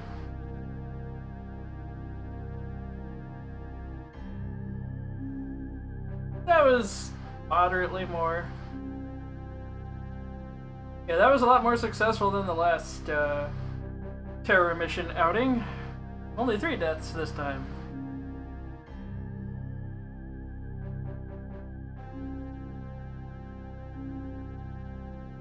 Solomon, now an ensign. Lost 2 valuable units and a fresh unit.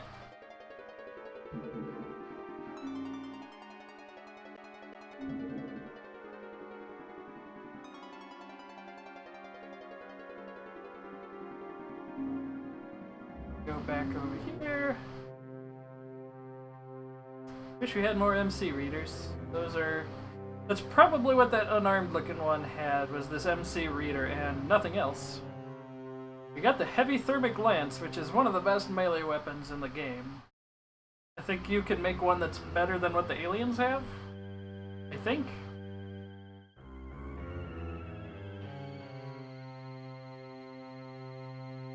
We've got a lot of corpses that we can probably just toss out. I don't think we need any more Deep One corpses either, since we already did that research. More sonic cannons. Also, now that we actually have armor, we can start throwing people in some armor. My usual rule is no kills, no armor.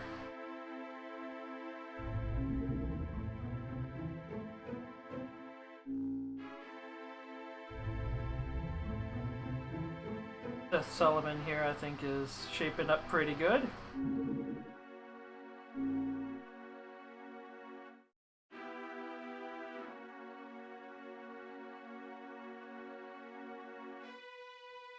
Maybe hold off on giving Bernardo anything.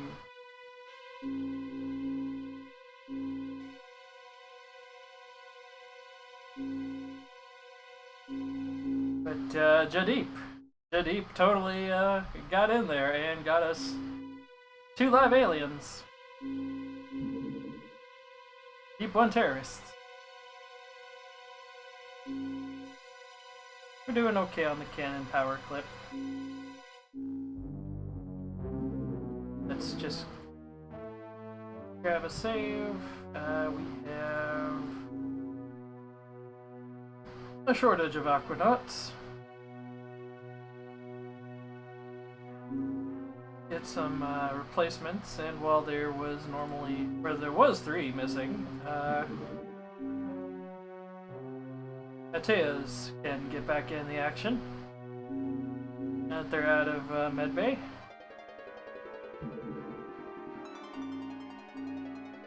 New faces. Lars. Lars is alright, just a little, not terribly strong. Can't carry a whole lot. A little on the slow speed side, but very good reactions. Very brave. Really accurate. Pretty good at throwing too. And Sveta. Sveta's not too shabby. Really high in melee accuracy. Wow. Not very strong. Pretty okay reactions. Okay shot. Fast. Alrighty.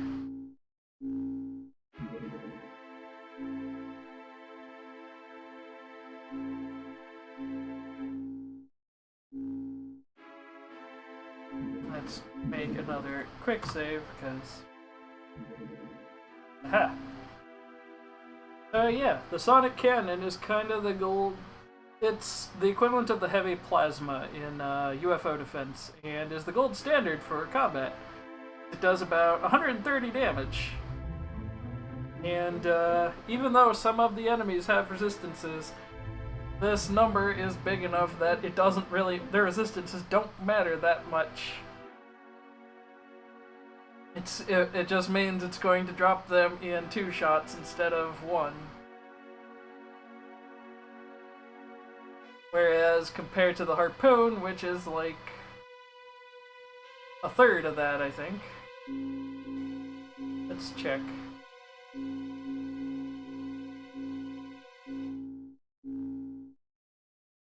Yeah, compared to our standard rifles, that's a little bit more than 3 times the firepower.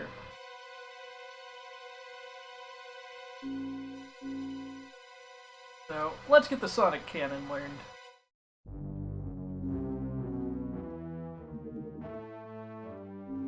Oh.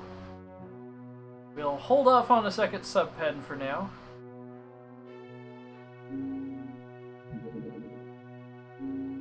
Got a living quarters. Gonna hang on to, gonna wait for the month to end at least before throwing in the next row, or column. Oh yeah, this is a leap year. We actually have a February 29th. USA is unhappy with us.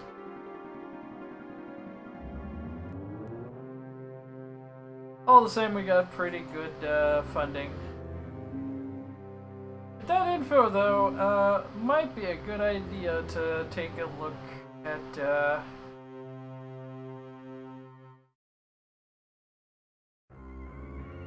let's see where alien activity's kind of hanging around.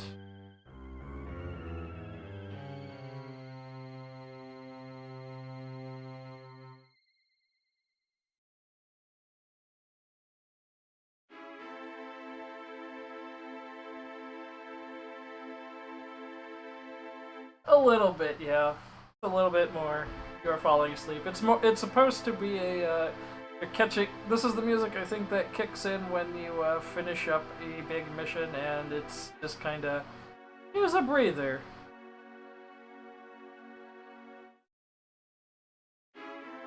But if I were to take a wild guess, there might be an alien base somewhere in like thereabouts.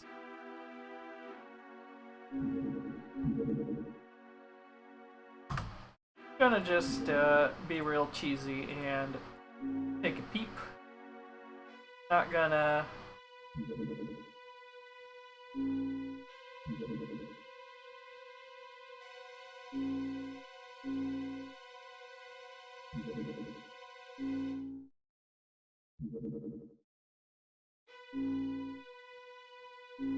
let's see if we can't maybe find an alien base. Maybe over here.